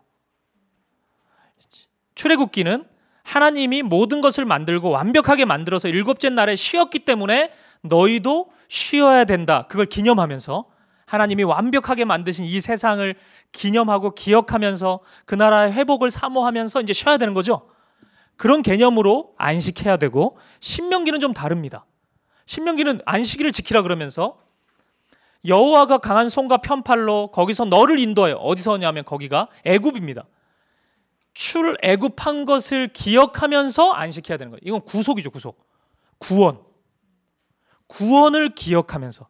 그러니까 안식이 구약성경에는 두 번이 나오는데 하나님 창조의 맥락 속에서 안식이 한 번 나오고 하나님의 구원의 맥락 속에서 한 번 나와요. 창조와 구원은 연결이 되어 있는 거예요. 하나님께서 하나님 나라를 만드시고 시작하시고 죄로 인해서 그 나라가 흔들릴 때 예수 그리스도 하나님 나라 자체가 되신 그 하나님 나라를 훼손하는 가장 강력한 세력이 죄인데 그 죄를 결박하시고 우리를 다시금 하나님 나라 백성으로 부르신 그 구원 사건이 또 다른 창조의 이야기라는 그 안식의 이야기라는 것이죠. 그렇기 때문에 구원이 없이 참된 안식이 없는 거예요. 기계적인 안식을 하면 안 됩니다. 그래가지고 무조건 쉬려고 하면 안 돼요. 그래서 그런 분들 있잖아요. 주일은 쉬어야지. 목사님 주일은 쉬어야죠. 그래서 예배 드리고 저한테 쉬는 건 골프예요. 그래가지고 하루 종일 골프를 친다든지 저한테 쉬는 것은 TV 보는 겁니다. 이래가지고 뭐 주일날 그냥 하루 종일 누워 앉아가지고 그냥 TV만 보고 그거는 안식이 아닙니다. 영혼의 만족이 없을걸요 아마. 자, 아무도 끄덕이지 않으시는 안 해본 것처럼. 진짜 아무것도 안 해보세요. 그게 안식이 되는지. 우리는 그렇지 않습니다. 영혼의 안식은 그런 게 아닙니다. 하나님의 구원을 누려야 되고 완벽한 하나님 나라가 임하는 것을 그 기뻐하며 그게 안식이거든요. 그래야 우리가 하나님의 안식이 임하면서 우리가 참된 안식을 누릴 수 있는 것입니다. 이 완벽한 창조 후에 하나님께서 안식하셨습니다. 말씀드린 것처럼 10개의 톨레도트 저기 족보 이야기가 쭉 나옵니다. 10개가 있습니다. 이 모든 이 계열을 이 족보 인간적인 역사를 통하여서 하나님이 하나님의 일을 이루어 가신다는 것. 그것이 창세기에서 가장 강하게 드러나는 모습입니다. 빨리빨리 좀 해보죠. 아담이 그러한 사명을 받았음에도 불구하고 아담은 죄를 짓습니다. 죄의 본질은 하나님께 순종하는 것을 억압으로 여긴 것입니다. 자기 주장 의지라고 할 수 있죠. 하나님이 주인이 아니라 내가 주인이 된 것입니다. 내 마음대로 하겠다. 이게 죄의 본질입니다. 하나님의 통치를 억압으로 생각한 거죠. 실은 하나님의 통치는 하나님의 생명을 나누는 베풀미거든요. 하나님이 우리를 지으셨다는 것은 그 사랑을 나누어 주신 거잖아요. 굉장히 복된 일입니다. 그럼에도 불구하고 아담은 잘못 생각했습니다. 왜요? 사탄이 그렇게 부추겼거든요. 참 나쁜 존재입니다. 아담 이후의 죄는 창세기를 통해서 보여주는 것은 계속해서 악해져 갑니다. 매우 비슷한 구조가 아담과 아담의 아들인 가인을 통해서 나타나는데, 네가 어디 있느냐 죄짓고 하나님이 물으셔요. 그런데 가인이 아벨 죽였을 때도 네 동생 어디 있느냐 비슷한 질문을 한다고요. 아담은 내가 두려워서 숨었습니다. 가인은 내가 동생을 지키는 자입니까? 따지고 듭니다. 인간이 더 악해지고 있습니다. 아담도 나빴지만 그 후손들은 더 악한 모습을 보여줍니다. 죄는 더 큰 죄를 불러일으켜요. 이거는 오늘날 우리 가운데도 보편적으로 적용이 됩니다. 사람이요, 한 죄를 짓잖아요. 이 죄가 영혼에는 고통을 주지만 하나의 그 즐거움도 허락해 주거든요. 그러니까 우리가 죄를 짓죠, 사실은. 근데 그 죄에 익숙해지면은 동일한 수준의 죄 가지고는 만족을 못 해요, 우리가. 그래서 더 강력한 것을 원합니다. 예를 들어서 그 10대 아이들이 음란물을 만약에 본다고 생각해 보세요. 그러면 이제 하나를 봐서 막 그 호기심에서 자극을 받았어요. 뇌에. 이 죄가 주는 그 강렬함이 있을 거예요. 근데 그 다음에는 그 정도 수준으로 나아가질 못합니다. 만족이 안 돼요, 그거 가지고는. 더 이상한 걸 막 추구하게 돼요. 그래서 그 음란물 중독에 걸린 사람들은 되게 이상한 거 보려고 합니다. 그러니까 정상적인 남녀의 그런 행위, 뭐 여기까지 하기 좀 그런데 어쨌든 굉장히 이상해. 그래서 그런 중독자 치료하는 걸 보면은 정말 우리가 상상하기 힘든 정도의 수준이에요. 왜 그랬나 보면은 그 죄의 무서움이죠, 그런 것들이. 죄가 더 강력한 죄를 불러오는 거예요. 다른 것도 마찬가지입니다. 가장 일상적인 걸 얘기해 보면 그 험담할 때 있잖아요. 처음에는 은근히 누구를 비난하다가 그거 가지고 기분이 안 좋아져. 그거 가지고는. 그래서 막 더 노골적으로 하고 대놓고 하고, 사람이 그렇게 흘러가거든요. 죄가 굉장히 무서워요. 그래서 죄가 죄를 불러오기 때문에. 그리고 죄인들은 죄인들을 기가 막히게 알아보거든요. 의인이 의인을 알아보는 것처럼. 그래가지고 또 자기들끼리 모이고 그러면서 막 더 불어난 그 구조적인 죄악을 만들고, 굉장히 무섭습니다. 점점 이 인류는 강한 죄를 불러오게 됩니다.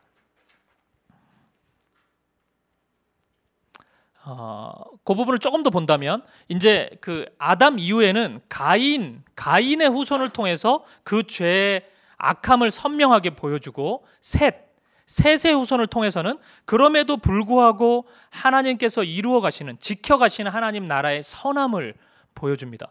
물론 이제 여러분들이 창세기를 쭉 읽어가면 금방 알 수 있는 부분인데, 대표적으로 두 인물, 이름이 똑같은데 다른 인물, 두 인물을 비교해 보면서 보겠습니다. 에녹이라는 인물이 있어요. 4장 17절에 보면 아내와 동침함에 그가 임신하여 에녹을 낳은지라. 가인이 성을 쌓고 그의 아들의 이름으로 성을 이름하여 에녹이라고 하니라. 이게 가인이 아벨 죽이고 하나님이 너무 신비하게도 용서를 해주거든요. 그런데 가인은 하나님을 신뢰하지 못합니다. 죄인들의 특징입니다. 하나님의 약속을 의지하지 못해요. 그래가지고 두려워하면서 자기가 자신을 지켜야 된다고 생각을 합니다. 그러면서 성을 만듭니다. 자기만의 성이죠. 에녹성. 이런 일들이 일어나죠. 이게 인류 최초의 도시죠. 나중에 제가 좀 오늘 강의의 마무리 부분에서 조금 더 설명을 드리겠습니다. 그런데 창세기 5장에 나오는 에녹은 다른 에녹입니다. 하나님과 동행해요. 하나님이 그를 데려가심으로 세상에 있지 아니하였습니다. 하나님과 동행한 에녹. 그러니까 이 가인의 후손과 셋의 후손이 전혀 다른 길을 간다는 것을 보여줍니다. 라멕도 다릅니다. 라멕이 아내들에게 이르되, 여기서부터 좀 이상하지 않습니까? 아내들. 하나님은 아담에게 하와 한 여인만을 허락해 주셨습니다. 그런데 라멕 아내가 여러 명입니다. 아다와 실라여 내 목소리를 들으라. 람에게 아내들이여 내 말을 들으라. 이게 람에게 노래입니다. 나의 상처로 말미암아 내가 사람을 죽였고 나의 상함으로 말미암아 소년을 죽였다. 그러니까 뭐 하다가 뭐 타박상을 입었나 봐요. 그럴 수 있죠. 뭐 지나가다가 부딪힐 수 있고. 근데 사람을 죽입니다. 람에게. 그러면서 이 4장에 나오는 람에게 노래를 들어보면은 자기가 셀프 용서를 합니다. 나를 해하면은 벌을 받게 될 것이다 막 그러면서 자기가 하나님이 됩니다. 이 람에게 노래입니다. 아담이 하와를 처음 만났을 때 내 뼈 중에 뼈요 살 중에 살이라고 이야기를 합니다. 완전 시인 아닙니까? 이거는 진짜 아름다운 노래가 나오잖아요. 프로포즈는 이렇게 해야죠 사실은, 그죠? 근데 얼마 안 지나가지고 라멕은 굉장히 무서운 노래를 부르고 있습니다. 이게 지금 부르는 노래가 그의 정신 세계를 반영할 텐데 완전히 달라졌어요. 이런 노래 부르고 앉았어요 지금 라멕은. 그런데 셋의 후손인 라멕은 노아를 낳은 후에 595년을 살아갑니다. 그러니까 이게 똑같은 이름의 두 인물이지만 가인과 셋의 자녀들이 전혀 다른 삶을 살고 있음을 보여주고 있습니다. 두 길이 창세기에는 있다는 것이죠. 그것이 계속 반복됩니다. 노아 이야기만 하고 잠깐 쉬겠습니다. 그러면서 이제 하나님께서 도저히 안 되겠구나 이래가지고 이제 우리가 잘 아는 홍수 심판을 하십니다. 그래서 새롭게 시작하려고 하죠. 그 새롭게 시작도 리셋이 아니고 노아와 노아의 가족들을 통해서 새롭게 시작하려고 합니다. 죄에 대해서 하나님이 기다려주시고 인내하시는 거지 죄를 없다고 하거나 잊어버리시는 분은 아니십니다. 하나님은 그런 분은 아니세요. 우리보다 더 기억을 잘 하십니다. 하나님 그런 분이세요. 그러니까 하나님을 만만하게 보면 안 됩니다. 하나님이 기다려주시고 인내하신다 그래서 하나님을 가볍게 볼 수는 없어요. 성경은 그것은 철저히 배척합니다. 그렇게 우리가 하나님을 보면 안 됩니다. 그래서 중간중간에 하나님의 그 거룩한 성품을 강하게 보여주시는 거예요. 만만하게 보면 안 된다는 걸 알려주기 위해서. 하나님은 노아를 통해서 하나님의 나라를 새롭게 만들어 가시려고 합니다. 그래서 방주는, 노아가 만든 방주는 작은 에덴이라고 할 수 있습니다. 에덴, 하나님 나라죠. 이것이 이제 확장되면서 성전, 성막, 하나님이 거기 이스라엘 백성들 가운데 임재하시는 곳, 그리고 신약에 와서는 교회가 되고 궁극적으로 하나님이 통치하시는 하나님 나라, 이렇게 연결이 되죠. 이 방주도 이 땅에서의 하나님 나라의 그림자는 완벽한 그 천상의 하나님 나라하고는 차이가 있어요. 요한계시록에 따르면 천상의 하나님 나라는 이 땅에서 가지는 한계가 없거든요. 눈물, 아픔, 고통 이런 것이 없거든요. 그런데 이 땅에서는 있어요. 교회가 하나님 나라의 그림자고 하나님 나라를 아주 강력하게 반영하고 있지만 여기는 천상의 공동체는 아니에요. 하나님 나라를 반영해 가면서 하나님 나라를 이루어가는, 그러니까 우리가 몸이 자라듯이 어린이가 어른처럼 자라듯이 이렇게 성장해 가는 곳이고 건물이 지어져 가는 것처럼 이렇게 하나씩 지어져 가고 있는 과정 속에 있는 것이지 완성된 것은 아니에요. 에베소서 2장에 보면 그래서 건물의 이미지를 이야기하거든요. 성전이 지어진다고 하면서 갑자기 성전 짓자 해가지고 뿅 해가지고 지어지는 게 아니고 건축에 시간이 있지 않겠습니까? 우리의 이 삶의 시간도 마찬가지인 거예요. 지어져 가고 있는 것이죠. 방주도 그것을 잘 보여줘요. 보십시오. 홍수가 일어났습니다. 이게 교회의 모습이고 하나님 나라의 모습이라면 방주 안에는 온갖 지저분한 것들이 다 있습니다. 왜냐하면 짐승 한 쌍씩 다 집어넣거든요. 그 막 배설물도 있고 냄새도 나고 막 힘들었을 거예요. 우리가 이거는 너무 당연한 상상이죠. 뭐 거기 화장실 시설이 굉장히 그 세련되게 돼 있지는 않았을 거 아닙니까? 냄새도 나고 그 오랜 기간에 같이 있어야 된다고 동물들이랑. 근데 보십시오. 우리가 그 안에 있는데 어우 더러워, 어우 냄새나, 이 냄새를 내가 참을 수가 없어. 이래가지고 방주 밖으로 나오면 됩니까?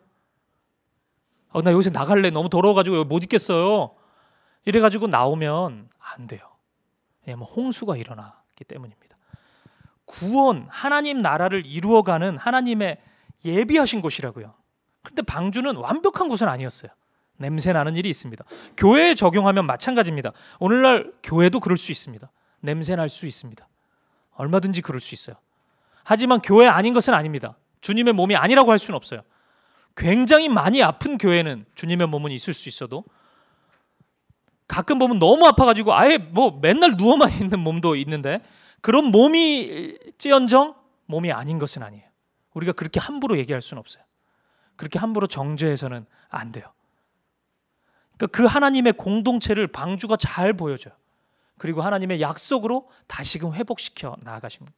그래서 수많은 그 목사님들이 설교 때마다 교회가 하나님의 희망이다라고 이야기하는 것은 오늘날 교회가 하는 행동들이 너무 좋아가지고 그런 게 아니고 인간적으로 보면은 대체적으로 우리나라의 교회들이 이 잘못한 게 많아가지고 속상한 일이 많잖아요. 이게 희망이라고 얘기하는 게 맞나 싶을 때가 많잖아요. 그래도 우리가 희망이라고 얘기할 수 있는 것은 믿음 때문인 것이에요. 교회는 사람이 시작한 게 아니기 때문에 그렇죠. 에덴도 방주도 성막도 사람이 시작한 게 아닙니다. 하나님이 그대로 하라 그랬어요. 너무 복잡해요. 이게 레위기 읽다 보면 이런 걸 왜 알아야 돼 싶을 정도로 복잡해요. 하나님의 방식으로 하나님이 지으신 거예요. 그래서 하나님이 임재하시는 거예요. 하나님의 주권이 하나님께 있는 거죠. 교회도 마찬가지입니다. 그래서 이 방주가 하나님의 임재가 있는 곳이기 때문에 이 방주 홍수가 다 끝난 다음에 노아가 예배를 드리는 것이죠. 하나님의 예배의 곳입니다. 하나님이 임재하시는 곳이기 때문입니다. 이 11장까지는 이것의 반복입니다. 죄, 하나님의 벌. 죄, 하나님의 벌. 하나님이 아름답게 창조했지만 죄가 들어오면서 타락되고 무너지고 하나님이 벌을 내리시고 다시 회복시켜 나가는 이 악순환의 반복이 11장까지 이어집니다. 성경에 읽는 여러 가지 그 방식이 있는데 방식이라고 한다면 어떤 그 성경을 읽어가는 그 신학적인 세계관이겠죠. 흔히 이제 많은 분들이 가장 많이 들은 방식이 창조, 타락, 구속, 완성 이 방식이에요. 조금만 어디서 이렇게 성경을 공부하신 분들은 이 관점을 많이 들으셨을 거예요. 창조, 타락, 구속, 완성. 근데 이 관점이 대단히 성경에서 강하게 부각되어 있는 것은 맞지만 성경을 읽어 나갈 때는 틈이 많아요. 왜냐하면은 이 관점대로 성경을 자꾸 읽으려고 하면은 구약 성경을 읽을 필요성을 잘 못 느껴요. 3장에서 타락을 해버렸잖아요. 구속은 저기 신약 성경에서 예수님이 하시고 그러니까 바로 점프를 많이 해요. 그냥 그래서 구약 성경을 읽어야 될 필요성을 잘 못 느낍니다. 그렇잖아요. 예수님만 알면 되지 내가 뭐 그것까지 알 필요가 있어. 그래서 그보다 더 선명하게 성경에서 나와 있는 하나님 나라에 대한 이야기. 하나님은 하나님 나라를 만들어 가시는 분이시죠. 그렇기 위해서 그 나라를 회복하시기 위해서 예수님의 십자가가 있는 것이죠. 그러니까 단순히 예수 십자가의 구원보다 훨씬 큰 개념이죠. 하나님 나라가. 성경에 그 하나님 나라의 개념이 가득 담겨져 있거든요. 그래서 저도 매 각권을 설명할 때마다 이 하나님 나라적인 이해로 제가 계속 설명을 할 거예요. 물론 하나님 나라에서 가장 중요한 요소가 예수님의 십자가죠. 예수님 십자가 없이 죄의 나라에서 어떻게 하나님 나라로 들어갈 수 있겠습니까? 하지만 단순히 예수 천국 불신족, 나 예수님 믿어서 자녀 됐잖아, 이런 개념은 지극히 개인적이고 사적인 구원을 만들어낼 가능성이 있어요. 근데 하나님 나라의 이해를 하기 시작하면 이게 공적인 영역으로 확장되거든요. 공동체.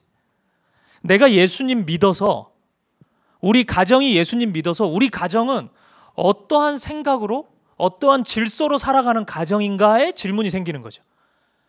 그러니까 막 살아요. 그냥 죄도 짓고 거짓말도 하고 사는데 우리 다 예수 믿어. 그러니까 우리는 복 받는 거야. 이거는 굉장히 이상한 개념이에요. 성경에서는 이런 식으로 얘기 안 해요. 구약의 이스라엘 백성들이 믿었던 방식이에요. 이것은. 그런 건 구원이 아니죠. 사실은. 진짜 성경이 구원을 이야기할 때는 하나님 나라가 임할 때, 우리가 그 말씀에 철저히 순종하는 열매가 나타날 때, 이게 통합적으로 이루어져 있는 거죠. 그래서 많은 분들이 하나님의 은혜냐 나의 행함이냐 이거 가지고도 많이 얘기를 하죠. 싸우죠. 근데 하나님 나라에서는 그게 썩 중요하지 않습니다. 늘 같이 있는 거죠. 나라는 공동체인데 어떻게 서로 사랑하는 것 없이 하나님 나라의 질서가 흘러갈 수 있겠습니까? 그죠? 행함은 마땅히 나타나는 것이에요. 근데 그 시작이 하나님이죠. 구원이죠. 예수님의 사랑이죠. 그게 하나의 세트로 딱 연결이 돼 있죠. 이게 하나님 나라적인 이해입니다. 창세기도 그렇게 우리가 바라봅니다. 이제 다음 달 매달 우리가 어떤 성경을 보든지 하나님 나라적인 이해로 볼 것입니다. 큐티를 할 때도 마찬가지입니다. 창세기 큐티를 하던 레위기를 하던 어떤 성경을 큐티할 때도 묵상을 할 때도 이 하나님 나라의 이야기, 그 맥락 속에서 하나님의 의지를 읽을 수 있어야 돼요. 회복시키고자 하시는 하나님의 구원 의지. 구약 성경엔 예수님 안 나오잖아요. 그래서 은혜를 잘 못 받거든요. 신약 성경이 더 편하죠, 여러분. 큐티할 때. 구약 성경에도 흘러가는 그 구원의 이야기들이 가득하거든요. 그 맥락을 읽을 수 있어야 돼요. 하나님 나라의 개념으로. 그래서 우리가 계속 하나님 나라 이야기를 제가 나누고 있다, 이렇게 이해하시면 되겠습니다. 이어서 계속 보겠습니다. 강의한 이쪽에 에덴과 하나님 나라를 보시겠습니다. 우리가 지금까지의 논의대로 따르면 에덴은 하나님 나라를 보여주는 그림자입니다. 아담은 그 나라의 백성입니다. 하나님 나라의 성경 속에서 가장 큰 상징 하나를 뽑으라고 한다면 성전이라고 할 수 있습니다. 구약 성경의 이야기가, 이스라엘 이야기가 가장 길게 기록되어 있기 때문이겠죠. 성막과 성전은 하나님의 집입니다. 하나님이 임재하세요. 하나님 아무 때나 임재 안 하십니다. 성막 안에, 지성소 안에 있는 언약궤, 거기에 임재하세요. 다른 데 임재 안 하세요. 그래서 성막은 이동이 되잖아요. 이스라엘 백성들이 이동할 때마다. 언약궤도 이동이 되죠. 거기에 임재하세요. 그러니까 언약궤는 그 의자는 모바일 체험입니다. 그러니까 하나님과 연결이 돼가지고 어디 가든지 하나님께서 임재하시는 곳이죠. 왜 성막이라는 것을 통해서만 하나님이 임재하셨을까? 이건 삼위 하나님의 공동체성 때문이죠. 그 하나의 장소적인 개념을 통해서 함께 그 사랑을 나누고자 하시는 하나님의 의지입니다. 에덴을 작은 성전으로 보아야 하는 이유는 성막에서만 볼 수 있는 요소들이 에덴 동산에도 다 있기 때문입니다. 하나님의 임재가 있고 제사장의 역할, 이 아담이 제사장처럼 보이거든요. 이 창세기 말씀에 의하면. 그리고 성막은 3층 3개의 구조로 되어 있는데 에덴 동산도 그렇게 되어 있습니다. 성막 짧게만 보면은 여기로 들어가지고 여기 지성소에 있는 언약궤로 가는데 이 번제단과 물두멍, 여기가 하나의 세계고 성소가 또 하나의 세계고 지성소가 또 하나의 세계입니다. 번제단은 땅이고 물두멍은 하늘, 그러니까 물과 땅, 이것이 하나의 세계를 보여줍니다. 그리고 성소, 금촛대 7개가 있는데 이건 우주적인 것을 상징하죠. 하늘의 별 같은 거. 그리고 언약궤 하나님이 임재하시는 것. 점점 더 큰 개념입니다. 하나님이 임재하시는. 이것을 통해서 우주적인 하나님을 보여주는 거죠. 그러니까 이스라엘은 이거 이해 못했어요. 하나님이 여기만 임하시니까 하나님이 굉장히 축소된 하나님, 좁은 하나님, 우리하고만 함께 하시는 하나님, 내가 원하는 것만 들어주는 하나님, 이렇게 생각했는데 하나님은 온 우주를 창조하신 크신 하나님이세요. 광대하신 하나님이세요. 그래서 이스라엘을 통해서 이 성소를 섬기는 제사장처럼 그 제사장 나라가 되게 해서 하나님과 연결해주는 그 섬김의 역할을 통해서 모든 나라가 하나님을 알게 하기 원하셨죠. 그런데 이스라엘은 그거 몰랐는데 이 성막이 우주적인 하나님을 보여줍니다. 그런데 에덴도 마찬가지입니다. 창세기 2장 10절에 보면 강이 에덴에서 흘러나와 동산을 적시는데, 그러니까 에덴 동산, 우리가 쉽게 이렇게 이야기하지만 창세기에 의하면 에덴과 동산은 구별됩니다. 구분할 수 있어요. 에덴에서 흘러나와서 동산을 적십니다. 전혀 다른 공간이죠. 그리고 나서 거기서부터 또 다른 그 밖의 세계로 흘러갑니다. 세 개의 구조로 있습니다. 이 세 개의 구조가 다 하나님의 것입니다. 에덴은 그 핵심이죠. 성막으로 다시 본다면 지성소입니다. 에덴은 하나님이 임재하세요. 에덴에만 임재하세요. 그런데 그러면 다른 곳은 하나님의 손 밖에 있느냐? 그렇지 않죠. 지성소에 임하면서 이 모든 것이 하나님의 것입니다. 이 모든 세계가 다 하나님의 것입니다. 그래서 에덴은 매우 중요한 하나님의 성전입니다. 그리고 실제 이제 레위기에서 보면은 성막을 만들라 그래서 이스라엘이 그대로 하고 하나님이 거기 계속 임재하시죠. 그리고 예수님이 이 땅에 오시고 나서 실제 구원, 출애굽의 실제가 일어나고 구원 사건이 하나님의 백성들에게 임하고 새 언약이 주어지면서 그리스도와 함께, 그리고 교회가 시작이 되죠. 교회가 성전입니다. 그런데 그 교회는 이제 구약처럼 눈에 보이는 장소의 개념이 아니고 예수 그리스도를 믿는 우리가 교회죠. 건물로서가 아니라고 이야기하죠. 그래서 예수님은 그 1세기 당시에도 있었던 성전을 가리키면서 이 성전을 허물라 내가 3일 만에 다시 짓겠노라고 말씀하셨습니다. 그리고 나서 요한복음은 해설해 주기를 성전 대신 그리스도의 몸을 가리켰다고 이야기를 합니다. 예수님이 성전이에요. 구약에서 보여주는 모든 그림자의 실체가 이 땅에 오셨습니다. 그리고 그 실체를 따르는 모든 이들이 고린도전서에 보면 너희가 성령이 거하시는 전인 줄 알지 못하느냐라고 말씀하죠. 우리가 성전이 됩니다.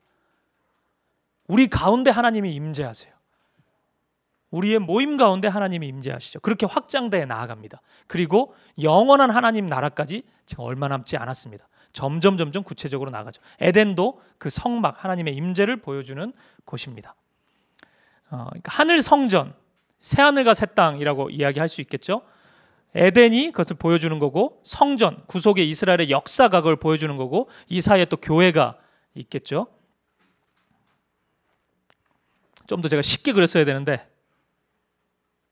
어쨌든 뭐 이해되죠? 에덴, 성전, 교회, 새 하늘과 새 땅. 신천지인데 새 하늘과 새 땅이 우리가 이 말을 쓰지를 못합니다. 네.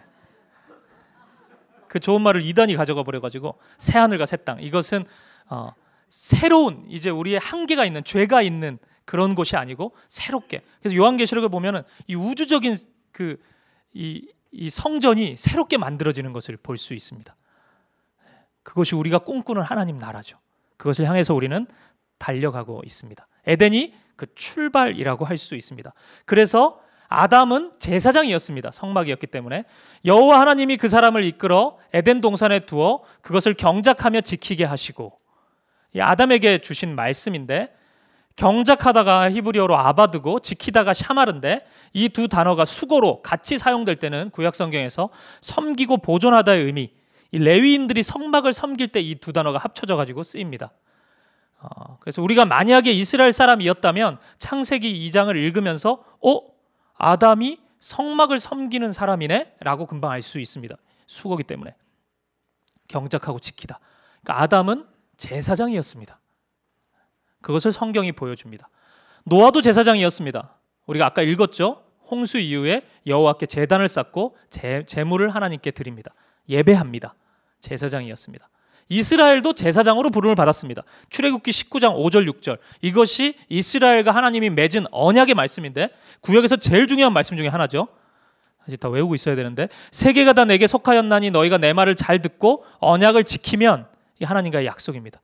신앙생활의 첫 출발은 말 잘 듣는 겁니다. 하나님 말씀을 잘 들으면 됩니다. 그걸 또 굴욕적이라고 생각하면 안 됩니다. 그러면은 아담스러운 겁니다. 사랑의 말씀입니다. 하나님 말씀은 모든 민족 중에서 내 소유가 되겠고 너희가 내게 대하여 제사장 나라가 되죠. 거룩한 백성이 됩니다.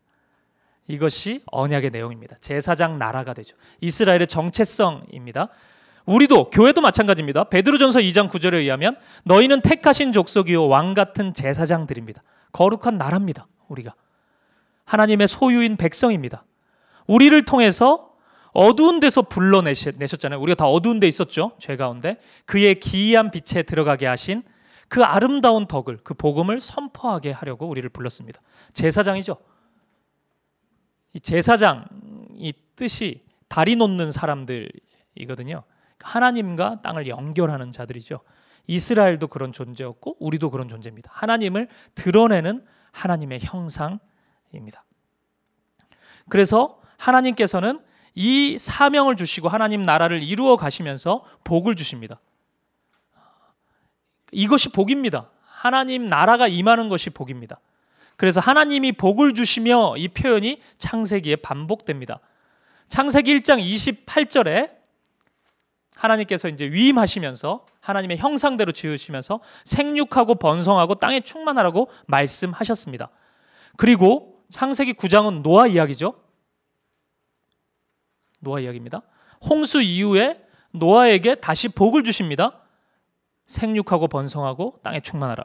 못 믿으시는데 창세기 1장 28절에 보면은 생육하고 복을 주시며 생육하고 번성하여 땅에 충만하라. 노아와 그 아들들에게 복을 주시며 생육하고 번성하여 땅에 충만하라. 그러니까 여기서 생육이 뭘까? 번성이 뭘까? 그렇게 고민할 필요가 없습니다. 이거는 하나님의 복의 패턴입니다. 하나님이 좋은 것을 주셨다는 거예요. 하나님 나라가 시작될 수 있도록 하나님의 것을 주셨다는 거예요. 하나님 나라를 확장시켜 나아가시겠다는 하나님의 선언입니다. 아주 흥미로운 것은 아까 이 말씀에 출애굽기 1장 7절도 제가 지금 적어놓지 않았습니까? 창세기가 끝나고 출애굽기가 시작될 때 요셉 이야기로 끝나죠. 창세기는. 그리고 이스라엘 백성들이 애굽에서 요셉 때문에 애굽에서 이제 다 같이 사는데 이제 야곱 그 가족들이 다 와가지고 사는데 사람들이 많아지면서 애굽의 왕 바로가 좀 불안함을 느꼈는지 노예 생활을 이제 시작해요. 그래서 노예로 삼아요. 그러면서 무려 400년을 노예 생활을 합니다. 그리고 나서 이제 모세가 등장하고 모세를 통해서 출애굽이 시작되거든요. 400년. 보세요. 아브라함, 이삭, 야곱, 요셉. 이 정도의 시간과 걸맞는 400년의 이야기가 있어요. 이스라엘의 이야기가. 그런데 출애굽기는 성경은 7절에 끝냅니다. 1절부터 7절까지 노예 생활하는 그 이야기를. 근데 놀라운 점은 출애굽기 1장 7절도 보면 이스라엘 자손은 생육하고 번성하고 가득하게 됐다고 이야기합니다. 똑같은 단어가 쓰입니다. 여기 지금 충만하다 대신에 가득하게라고 번역했는데 단어가 똑같아요. 그러니까 성경은요, 하나님은 하나님의 복의 역사를 계속 얘기하고 있는 거예요. 이스라엘이 애굽에서 400년 노예 생활을 하고 있는 그 순간에도, 그래서 성경은 고작 7절밖에 기록하지 않은 그 시간 속에서도 하나님은 복을 주세요. 하나님의 일, 하나님 나라의 일을 이루어 가시는 거예요. 저는 그래서 이 구절 되게 좋아합니다. 출애굽기 1장 7절을. 그 공백과 여백의 차이를 아세요? 미술에서? 공백은 아무것도 없는 거예요. 하얀 거. 근데 이 하얀 거에서 집이 여기 조그맣게 있으면은 요거는 공백이 아니고 여백입니다. 이 집을 드러내기 위한. 이스라엘의 역사 속에서 공백은 한 번도 없습니다. 여백이 있을지언정 공백은 없어요. 그것은 우리 인생에도 마찬가지라고 봐요. 저는 이 1장 7절이 되게 그래서 위로가 많이 돼요. 제가 인생 길지 않게 살았지만 이 진짜 공백이라고 생각한 지우고 싶은 시간들 몇 번 있거든요. 뭐 이런 시간이 다 있나? 이런 일이 다 일어나나? 근데 지나고 보면 하나님이 일하시는 시간이에요. 그게. 출애굽기 한번 읽어보세요, 여러분. 무슨 일 하셨는지 하나님이 이때 가족에서 민족으로 바꿔주세요. 그래서 출애굽할 수 있는 민족으로 만들어 가세요. 근데 누굴 사용하냐면 애굽을 사용합니다. 애굽을 인큐베이팅 삼아가지고 딱 보호해요. 그래가지고 어마어마한 민족이 됩니다. 출애굽기 보면 하나님이 복을 주시죠. 굉장히 그 창세기 출애굽기를 읽어 나갈 때 이 단어들이 딱 눈에 띕니다. 물론 너무 아쉬운 점은 우리말 성경을 읽을 때 이 눈에 잘 안 들어오는데 어쨌든 이게 동일한 단어가 사용되어 있습니다. 하나님이 복을 주시고 하나님의 일을 이루어 가십니다. 그런 역사 가운데에서도 죄와 벌은 반복됩니다. 창세기 11장에 보면은 바벨탑 사건이 나오죠. 하나님처럼 높아지려고. 그래서 하나님이 어떤 벌을 내리시죠? 언어가 혼잡하게 되잖아요. 청년들 우리가 왜 영어를 배웁니까? 그 11장의 그 교만한 사람들 때문에. 원래 언어가 하나였는데. 근데 놀라운 것은, 참 흥미롭고도 놀라운 것은 그 죄악이 하나님의 사랑을 전하는데 가장 큰 장애물이 되는데 사도행전 2장에 보면은 그리스도의 십자가 보혈로 제자들 그리고 교회가 세워지고 그 출발점에 성령이 임하시거든요. 사도행전 2장에 보면은 성령이 임하셨을 때 나타나는 그 열매로 각 나라의 족속과 방언으로 제자들이 기도하고 말하기 시작하죠. 그러니까 바벨탑 그 죄 때문에 혼잡되었던 언어가 사도행전 2장에 보면은 서로 통용되는, 갑자기 모든 언어를 알아듣게 되는 그런 일들이 성령의 역사로 나타나게 되죠. 회복이 되는 거죠. 하나님께서 그 일을 이루어 가시는 거죠. 그리고 12장부터는 족장 역사가 시작됩니다. 그러니까 아브라함이 제일 처음에 등장하는데 한 명 한 명 꼼꼼하게 보지는 않을 거예요, 여러분. 설교 시간이 아니니까. 근데 아브라함의 등장은 굉장히 쇼킹합니다. 아담, 가인, 라멕, 네피림, 바벨탑 축조하는 이 인간들, 이런 인간들하고는 전혀 다른 믿음의 사람이 갑자기 등장하거든요. 그래서 창세기에서 아브라함이 되게 중요한 인물입니다. 죄와 벌의 악순환을 종결하는 인물, 하나님의 사람, 우리가 찾던 그 사람, 그분이 등장합니다. 읽다 보면 참 흥미로운 부분이 있는데 11장에 보면은 낳고 이야기가 계속 나옵니다. 그래서 그게 본문이 나오면은 되게 힘든데 낳고 하다가 11장 30절에 못 낳고가 나옵니다. 갑자기. 되게 충격적이에요. 잘 낳다가 사레가 임신하지 못합니다. 못 낳아요. 너무 생육하고 번성하여 충만하라는 하나님의 축복이 있는 것처럼 보이는데 아브라함 부부의 상황은 그렇지 않습니다. 못 낳는 상황입니다. 그래서 이런 가족이 다 있어? 안 됐다 이 생각이 들 때 하나님의 명령이 임합니다. 아브라함에게 이르시되 너는 고향과 친척과 아버지의 집을 떠나라. 내가 너에게 보여줄 땅으로 가라. 보여주지도 않았습니다. 보여주겠다는 거죠. 일단 가라는 거예요. 그러면서 너로 이게 땅에 충만하게 하는 그 약속, 민족을 이루고 복을 주어서 창대하게 하겠다고 약속하세요. 아브라함에게. 희한하죠. 낳고의 흐름 속에서 못 낳는, 그러니까 그 시대적인 상황에 본다면은 가장 저주 아래에 있었던 사람 같은데 그 사람을 불러서 하나님의 복을 전하는 통로로 사용하시죠. 감동적이지 않아요? 아니시군요. 되게 감동적이죠. 근데 이 결단이 쉽지가 않아요, 사실은. 이게 고향과 친척과 아비집을 떠나라는 것은 오늘날에도 쉽지 않지만 당시 고대 근동에는 이 증조 할아버지쯤이 이제 우두머리가 돼가지고 굉장히 그 씨족 사회고 가부장적 사회예요. 그래서 아들을 낳아서 그 가족들을 대를 이어가는 것이 축복의 열매일 텐데 아브라함은 거기서 이탈된 사람이거든요. 근데 안 그래도 속상해 죽겠는데 그걸 완전히 버리고 떠나라고 이야기하는 거예요. 그 당시 고대 근동의 그 부족 사회 공동체를 떠나라고 이야기를 하잖아요. 그러니까 축복의 그 패러다임, 그 틀을 깨고 떠나라고 이야기. 굉장히 두려운 말씀입니다. 아브라함은 떠나게 되죠. 저는 여기서 제 개인적인 생각인데 굉장히 떠나기 힘들었을 것 같은데 어떻게 떠났을까? 몇 가지 이유가 있는데 그중 한 가지는 아브라함은 별로 기대할 게 없었어요. 애가 없잖아요. 그게 떠나는 하나님의 도구가 됐구나. 저는 청년 시절에 아브라함을 보면서 굉장히 위로를 많이 받았습니다. 제가 아브라함 같은 믿음은 아니지만 없어도 주로 제가 없었거든요. 제가 재밌는 이야기가 있는데 제가 청년 시절에 내려놓음이라는 책이 있었습니다. 진짜 싫었습니다, 저는.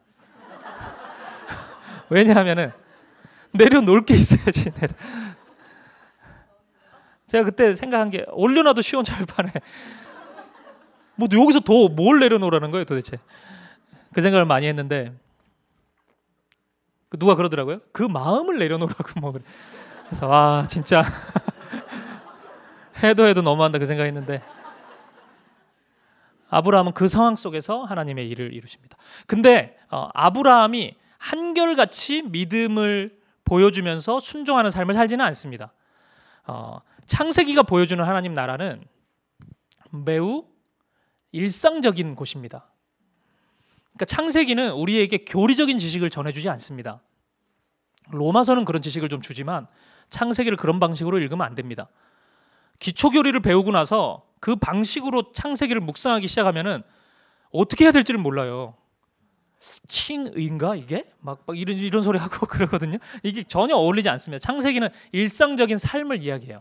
그건 곧 무슨 이야기냐면 아브라함의 순종과 불순종이 교차적으로 막 등장합니다. 그게 우리 일상이잖아요. 우리가 하나님 앞에서 의롭다함을 받았지만 죄 안 짓습니까? 죄 짓잖아요. 이게 사람이 일상이 참 재밌는 게 주일날 그렇게 은혜를 받고 눈물 흘리고 집에 가다가 차 좀 막힌다고 막 빵빵거리고 막 화내고 좌절하고. 제가 어제 정말 은혜를 많이 받았어요, 예배 때. 그런데 제가 약간의 그 자동차 셀프 사고가 일어나가지고 막 좀 돈이 많이 들었거든요. 어쨌든 오늘 오전까지 제가 속상해가지고 아내한테 그 얘기를 하고, 아내는 그만해라. 목사가 뭐 언제까지 그 얘기를 하냐. 근데 저는 제가 조금 그 사소한 일에 조금 집중하는 스타일이어가지고 제가 굉장히 힘들었어요. 오늘 아침까지 그 은혜가 온데간데 없이 사라지고. 그게 일상이에요. 근데 우리가 그래요. 아주 작은 것에 멘탈이 흔들리고 하나님을 불신하고 그렇거든요. 아브라함이 그런 모습을 많이 보여요. 그러니까 아브라함이라 그래가지고 한결같이 바람직하고 올곧은 믿음만 보여주진 않는다고요. 근데 그 역사 속에서 일상적인 죄와 순종과 불순종의 포물선과 역포물선 속에서 하나님은 하나님 나라를 완성시켜 나아가세요. 하나님의 열심이 드러나요. 그래서 인간의 열심 우위에 있는 것이 하나님의 열심이에요. 하나님 나라를 이루어 가시는 하나님의 열심, 그것이 창세기 속에서 가득 나타납니다. 다 설명드릴 수는 없죠. 뭐 이렇게 가나안 땅 들어가는 과정 속에서도 인간적인 모습이 있고, 약속의 땅에 가가지고 예배를 드려요. 와, 아브라함 믿음 대단하다. 어떻게 처음 가자마자 예배를 드리지? 그런데 곧 지나지 않아서 기근이 일어나니까 막 애굽으로 가고 막 이상한 모습 보입니다. 또 예배가 회복되고, 그것도 선행도 합니다. 막 롯하고 조카가 있었는데 네가 좋은 땅으로 가라 그러고, 막 나는 막 그냥 아무 때나 간다 그러고. 근데 진짜 재밌는 게 아브라함이 아마 속으로 이 생각을 했나 봐요.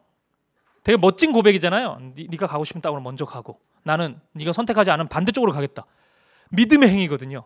그러면 하나님이 뭘 갚아주실 거라고 생각했나 봐, 아브라함은. 근데 가보니까 이게 형편없거든, 땅이. 그래서 막 힘들어하고 상실감을 가지고 막, 여기 보면 15장 1절에 그 맥락에서 나오거든요.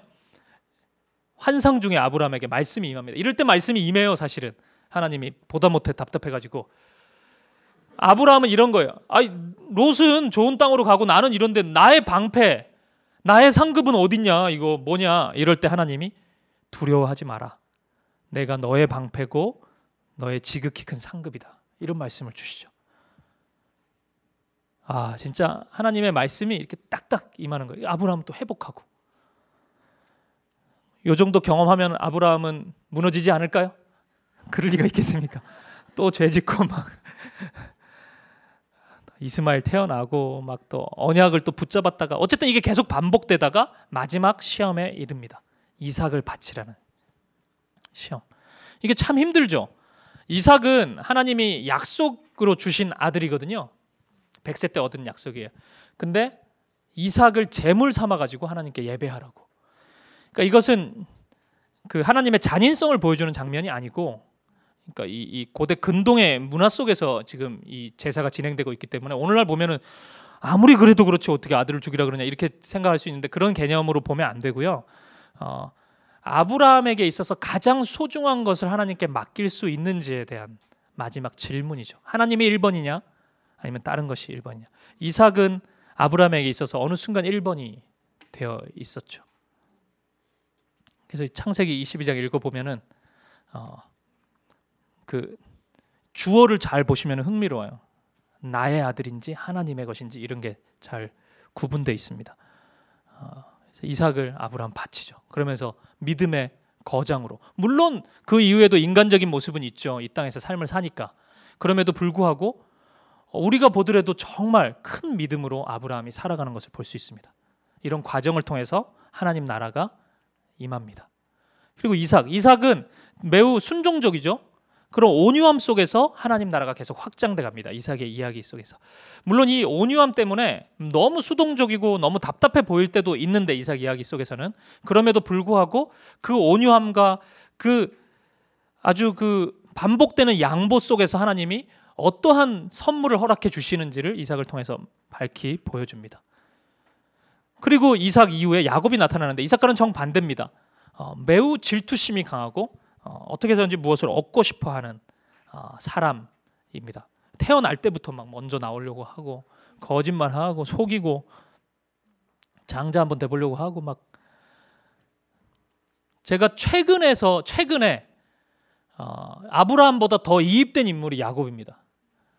머리를 많이 굴려요, 야곱이. 계속. 제가 좀 그런 경향이 약간 있거든요. 물론 뭐 이렇게 교회 사역을 하면서 그렇다는 건 아닌데 이렇게 같이 사는 사람은 잘 알더라고요. 아내가 좀 잘 아는데 조금 계산을 이렇게 좀 효율적으로, 저의 표현은 그런데 효율적으로 뭘 해보려고 늘 하는데 그게 머리를 굴리는 거죠 사실은. 그래서 제가 작년부터 다짐한 게 있어요. 효율적으로 하지 않겠다. 그게 제 하나의 중요한 모토입니다, 인생에서. 왜냐하면 야곱에 제가 이입이 많이 됐기 때문에 고생을 많이 해요. 야곱이 그것 때문에 야복 강가에 이르러서 야곱이 하나님의 사자와 씨름하면서 야곱이 큰 전환점을 맞이하는데, 그때 야곱의 인생이 어떤 인생을 살았고 어떤 인생으로 바뀌는지가 보여집니다. 야곱의 이름을 묻거든요. 이 32장에서 네 이름이 무엇이냐? 야곱이다. 야곱의 이름은 씨름하는 자거든요. 그러니까 그 씨름의 종류입니다. 뭐 레슬링 뭐 이런 이름이라고 할 수 있는 거죠. 그러니까 늘 그렇게 씨름해요. 경쟁하고. 그러니까 늘 여유가 없어요. 야곱은 어떻게 해서든지 뭘 얻어낼까. 이때 야곱이라고 이야기를 해요.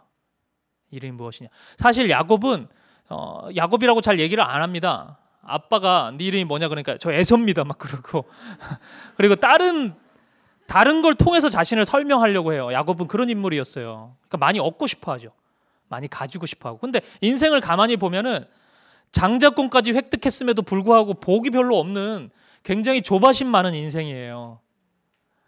이 지점이 제가 이입이 된 거예요. 열심히 사는 게 의미가 없어요. 세상적으로는. 야곱이라고 이야기하면서 하나님이 다시 명하신 거죠. 이스라엘이라고 민족의 이름을 주시죠. 그러면서 야곱이 바뀝니다. 이 이후에 야곱은 아주 선행과 사랑의 화신이 됩니다. 조급함이 없어요. 야곱이 바뀌게 되죠. 이 야곱이라는 인물을 통해서도 하나님 나라는 계속해서 확장돼 갑니다. 쪼잔한 인생을 통해서도 하나님은 일하세요. 여러분 그거 믿으셔야 됩니다. 저런 속 좁은 인물이 하나님의 사람이 될 수 있는가? 될 수 있습니다. 야곱도 됐고 우리도 됐고 우리의 이름을 바꾸어 주십니다. 하나님 우리 이름을 아시고 내 이름 아시죠라는 찬양 아시죠? 네. 하나님이 우리를 아세요. 내가 어떤 인물인지 아세요. 제가 이 지금 강의를 한 달에 한 번 하지 않습니까? 제가 오늘도 생각했습니다. 미리 다 준비를 해놔야지 이렇게 좀 평안 속에서 이 강의를 할 텐데, 근데 늘 직전까지 막 준비를 하고 있거든요. 후회해요. 다음 달에는 내가 이러지. 1월 달에 제가 그 생각을 가졌거든요. 오늘도 와가지고 계속.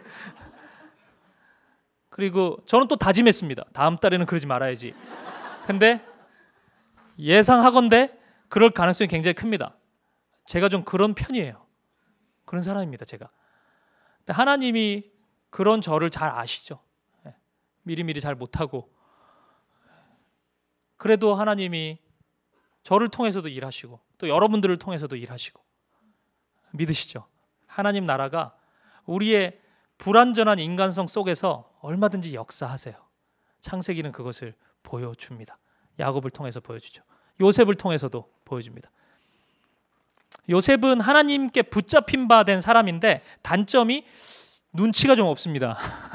그래가지고 막 형들 앞에서 막 꿈꾼 것도 얘기하고 이러는데 아유 참. 그래서 고생해요 사실은 요셉이. 요셉 이야기는 뭐 크게 해설 필요 없이 우리가 쉽게 읽고 묵상해 볼 수 있는데, 제가 하나만 좀 말씀드리고 싶은 것은 흔히 우리가 요셉을 꿈꾸는 자라고 이야기하는데 꿈꾸는 자라는 창세기의 표현은 37장 19절에 나오는데 적어놨나요? 없군요.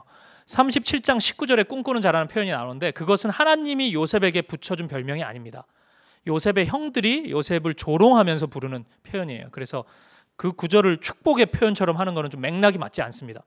우리가 큐티를 하거나 그 묵상을 할 때 큐티 학교를 다 들으셨는지 모르겠는데 첫 번째도 문맥, 두 번째도 문맥, 세 번째도 문맥. 그게 좀 어려우신 분들은 3월부터 큐티 학교 다시 오시면은 제가 그걸 철저히 훈련시켜 드릴게요.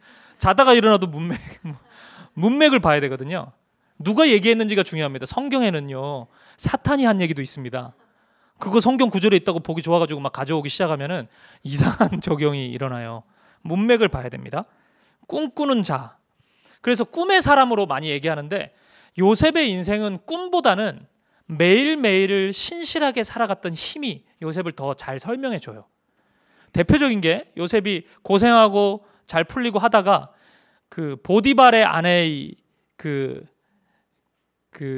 계략에 말려가지고 감옥에 가게 됩니다. 고대 근동의 감옥은 정말 무섭죠. 오늘날 감옥도 무서울 텐데 그 무서움 속에서 벌벌 떨고 있는데 그 두 사람을 만나죠. 술 맡은 관원장과 떡 굽는 관원장. 꿈 해석을 해줘요.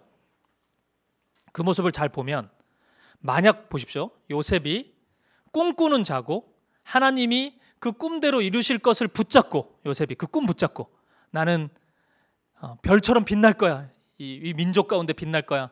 나는 총리가 될 거야. 막 이런 걸 알았으면은 이 술 맡은 간원장의 꿈을 풀어준 다음에 요셉이 40장인가 이렇게 보면은 술 맡은 간원장에게 좀 비굴하게 부탁을 해요. 40장 14절 요즘에 나올 거예요.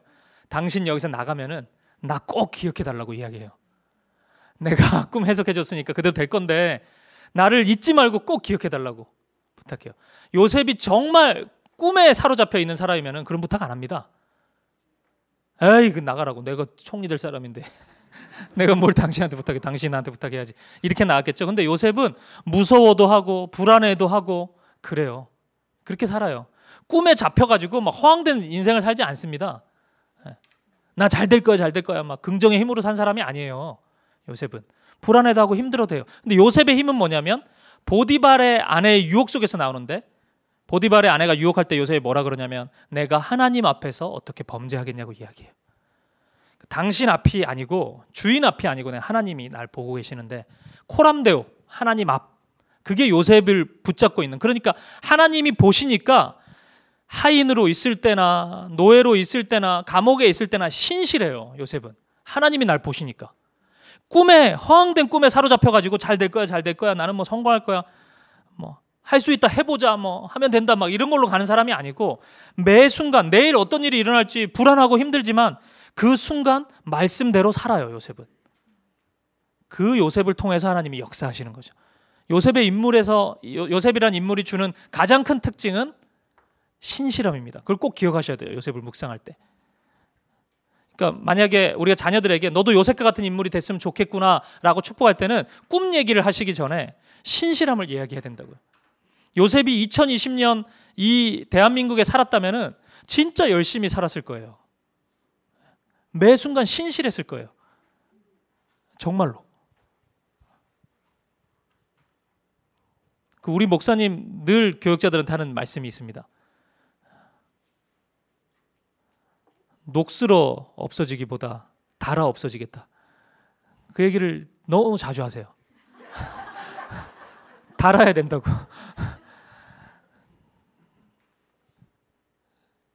저는 이제 그런 모습이 좀 놀랍기도 하면서 또 지금보다 더 열심히 하라고 막 이렇게 놀랍기도 하면서 그 중심에서 되게 아름다움을 봐요. 그 요셉과 같은 모습. 진짜 그 하나님 앞에서 신실하게 해보려고 하는.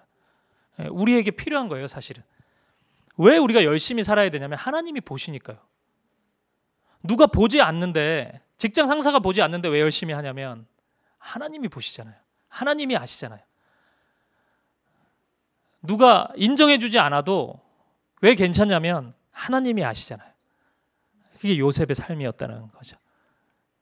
요셉을 통해서 하나님이 일을 이루어 가십니다.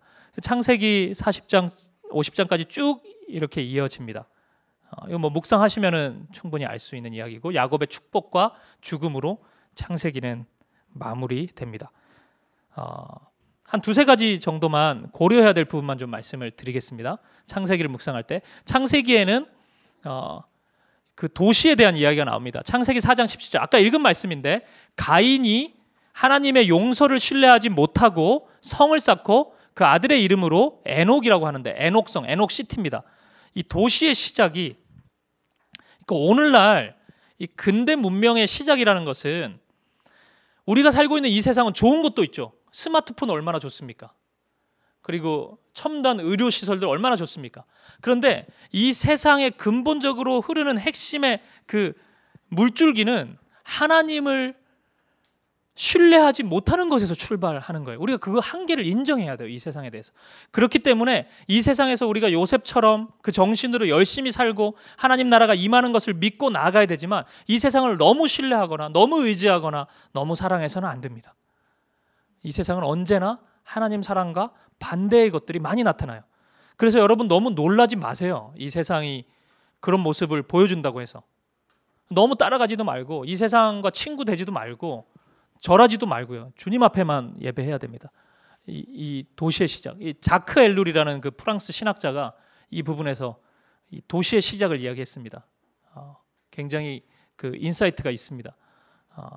그래서 이 세상이 어떤 식으로 하나님 사랑과 관계없이 흘러가는지를 설명하는 출발이라고 할 수 있습니다. 그래서 신약성경에도 이 세상을 사랑하지 말라고 할 때는 이런 식의 세상을 이야기하는 겁니다. 요한복음 3장 16절은 하나님이 세상을 이처럼 사랑하세요. 또 사랑하잖아요. 그건 다른 개념이에요. 죄악 가운데 있지만 하나님께서 우리를 회복시키고자 하는 사랑을 이야기하는 것과 이 세상의 죄를 따라가지 말라 할 때의 그 말씀은 전혀 다릅니다. 세상을 이야기해도. 이 세상의 출발입니다. 그리고 창세기를 읽을 때 또 고려해야 될 것은 고대 근동의 문화라는 것이 있습니다. 이건 구약 성경을 읽을 때 우리가 고려해야 될 부분인데, 창세기 읽을 때 많은 분들이 힘들어하는 게 일부 다처제가 나오는데 이게 뭐냐고 그러면서 이제 성경이 뭐 이래, 기독교가 뭐 부인이 이렇게 여러 명이야 막 이러면서 싫어하고, 또 유다와 다말의 근친상간 이야기도 나오거든요. 저희 아버지가 성경 읽을 때 충격받으시더라고요. 무슨 이게 하나님의 말씀이냐, 이런 이야기가 다 나오냐. 이게 문화로 읽어야 됩니다. 그러니까 이건 무슨 이야기냐면, 하나님이 일부 다처제를 기뻐하실까요? 싫어하실까요? 싫어하시죠. 당연히 싫어하십니다. 근데 하나님이 매 성경마다 그 얘기를 하시진 않아요. 문화적인 상황 속에서 하나님이 싫어하시는 문화도 그 시대에 있을 수 있어요. 하지만 그 문화를 하나님이 바꾸어 가시지만 그게 다 바꾸어지면 하나님이 일하시는 게 아니고, 그 불완전한 세상 속에서도 하나님은 하나님의 일을 하신다고요. 이 시대도 마찬가지입니다. 쓰레기 분리수거를 하나님이 원하실까요? 원하시지 않을까요? 원하십니다. 하나님은 환경이 파괴되는 걸 원하시지 않습니다. 근데 제가 인도에 여러 번 선교를 가보니까 인도는 쓰레기 분리수거를 하지 않습니다. 인도 목사님들이 길을 가다가 쓰레기를 막 버려요. 그냥. 저 굉장히 충격을 받았어요. 목사님이 어떻게. 더 충격적인 거는 한국 선교사님들도 그렇게 합니다. 그래서 제가 처음 인도 선교 갔을 때 선교사님한테 말씀드렸어요. 선교사님 왜 쓰레기통에 안 버리세요? 그러니까 선교사님이 뭐라 그랬냐면, 쓰레기통이 없습니다. 여기는 그냥 다 버리는 거예요, 이러더라고요. 보십시오. 제가 충격받았던 그 문화, 쓰레기를 막 무단 투기하는 그 문화, 잘못된 거죠. 하나님이 원하시지 않습니다. 그러면은 그 원하시지 않는 문화 속에 살고 있는 인도의 목사님들을 통해서는 하나님이 역사하시지 않습니까? 하나님이 말씀하시지 않겠습니까? 인도의 교회는 하나님이 손에서 떠났습니까? 아니겠죠. 쓰레기를 길에 버리는 인도의 목사님이 말씀을 전하실 때 하나님이 역사하십니다. 충격입니까? 어떻게 쓰레기를 길에 버리는 분을 통해서 역사하신다고 그렇게 충격을 받으실 거예요? 이게 문화의 차이인 거예요. 하나님이 쓰레기를 길에 버리는 걸 원하시지 않지만 그 문화 속에서 역사하실 수 있다고요. 고대 근동의 문화가 있는 겁니다. 잘못됐어요, 이거 분명히. 하지만 하나님은 그 속에서도 역사하십니다. 저는 쓰레기를 거리에 버리지 않습니다. 제가 예를 들어서 주일날 설교를 하는데 여러분이 저를 봤어요. 예배에 딱 오다가 목사님이네? 근데 제가 길에 침을 딱 뱉었어요. 그러면은 여러분이 집중하기 힘들 겁니다, 설교에. 저런 몰상식한 사람이 무슨 하나님의 말씀을 전한다고 이럴 수 있죠. 그리고 그 시각은 틀린 게 아닙니다. 목사가 그러면 안 됩니다. 하나님 말씀을 전하는 사람이 어떻게 침을 뱉습니까, 길에? 그러면 안 됩니다. 쓰레기를 막 버리면 안 됩니다. 상식적인 걸 지켜야죠. 우리나라에서 그렇습니다. 인도에 가면 버릴 데가 없어요. 나 혼자 분리수거한다고 되는 일이 아닙니다. 그 문화의 차이를 아셔야 됩니다. 일부 다처제 잘못됐습니다. 하나님 기뻐하시지 않습니다. 이런 일도 있어서는 안 됩니다. 하지만 이 특정한 상황 속에서 하나님은 그럼에도 불구하고 하나님의 일을 이루어 가십니다. 이걸 꼭 기억하셔야 됩니다. 구약 성경에는 전쟁의 이야기가 많이 나옵니다. 그래서 이스라엘과 다른 민족이 전쟁합니다. 그걸 보고 어떤 분들은 구약 성경을 읽다 보면 전쟁이 워낙 많이 나오니까 하나님은 전쟁의 신이구나. 와, 맨날 싸우네? 이렇게 생각하는 분이 있습니다. 오해입니다. 고대 근동의 문화가 있어요. 나라와 나라가 보통 전쟁을 하는 이유는 그 나라가 섬기는 신이 누가 진짜 신인지를 확인하는 방법입니다. 그게 고대 근동의 문화예요.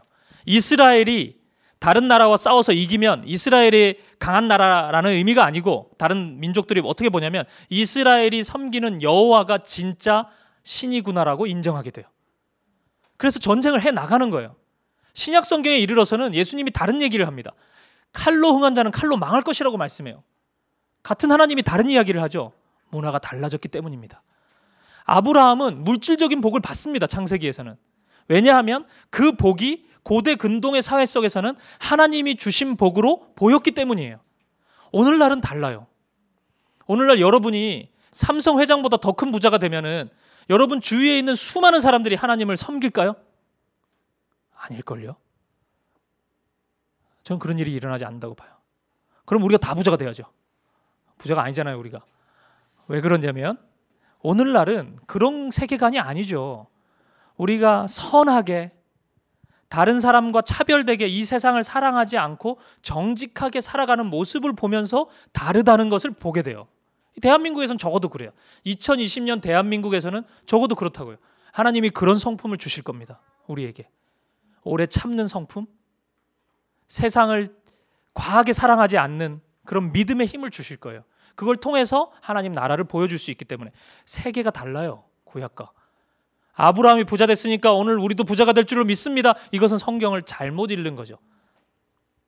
이스라엘이 전쟁에서 이겼기 때문에 우리도 지금 다른 나라와 싸우면 이길 겁니다. 이거는 성경 공부를 완전히 잘못, 큐티 학교를 하셔야 됩니다. 이러면은 문맥.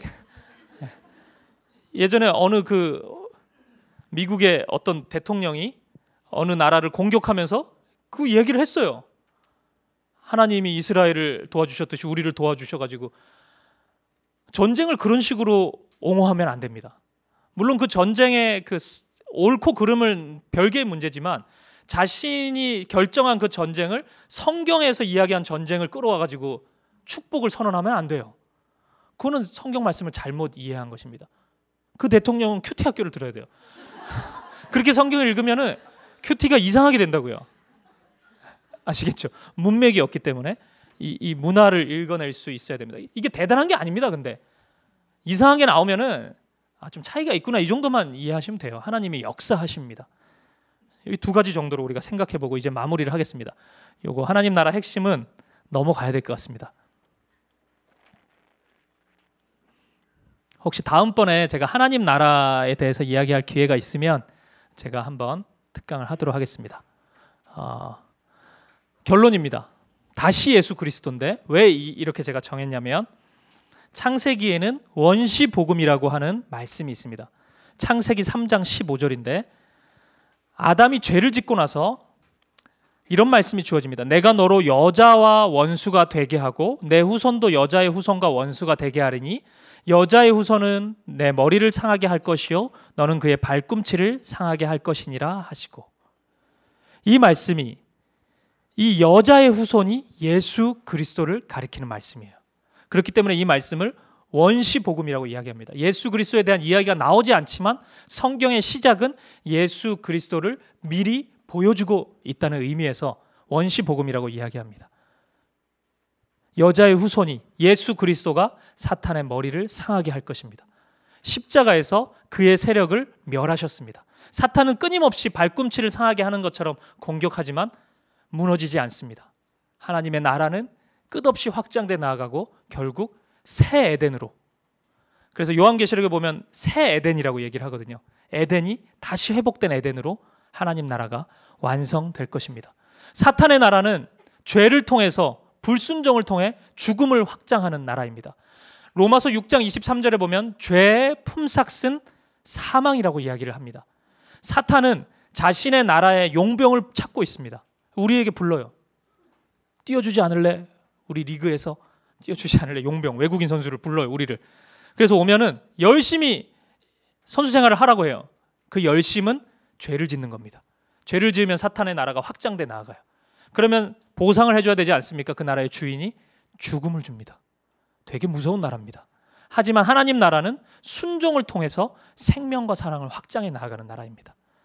근데 이 순종도 우리의 의지로 하는 순종이 아닙니다. 예수 그리스도께서 죽기까지 이미 순종하셨습니다. 그 순종을 받아서 그분과 함께 걸어가는 것이 우리의 순종입니다. 그분의 생명이 우리에게 임해서 확장돼 나아가는 나라입니다. 하나님 나라와 사탄의 나라는 다른 질서로 이루어져 있습니다. 그리고 예수 그리스도를 통해서 그 나라는 시작되었고 완성되었습니다. 우리가 다음 달 3월 달 주제가 마가복음 어떻게 읽을 것인가인데, 마가복음의 시작, 예수님의 사역의 시작이 하나님 나라 복음이 시작됐다고 말씀해요. 예수님이 자신의 사역의 시작을 하나님 나라 복음이라고 이야기를 한다고요. 연결이 되죠. 예수님을 통해서 하나님 나라가 시작됐습니다. 예수님은 그 자체가 하나님 나라세요. 그래서 예수님의 십자가를 통해서 그 나라가 완성되었습니다. 이제 그 나라가 점점 마지막을 향해 나아가고 있습니다. 그를 위해서 저와 여러분을 부르셨고 이 교회를 부르셨습니다. 말씀드린 것처럼 여전히 이 땅 가운데 있는 교회는, 우리의 삶은 불완전할 것이에요. 아브라함의 불순종이, 야곱의 이기적인 욕망이, 그 욕심이 우리 가운데 끊임없이 나타날 것입니다. 우리를 좌절시킬 거예요. 사탄의 용병 노릇하는 인간들이 이 세상에서 잘 되는 그런 억울한 일들이 굉장히 많이 일어날 것입니다. 우리를 속상하게 만들 거예요. 우리를 절망 가운데 빠뜨릴 수도 있습니다. 하지만 창세기를 읽어나가는 것을 통해서 우리가 확신할 수 있는 것은 하나님 나라가 무너지지 않습니다. 나의 불순종이 있다 할지라도, 악인들이 득세하는 환경 속에 있다 할지라도 하나님의 나라는 끝없이 확장되고 이루어져 갑니다.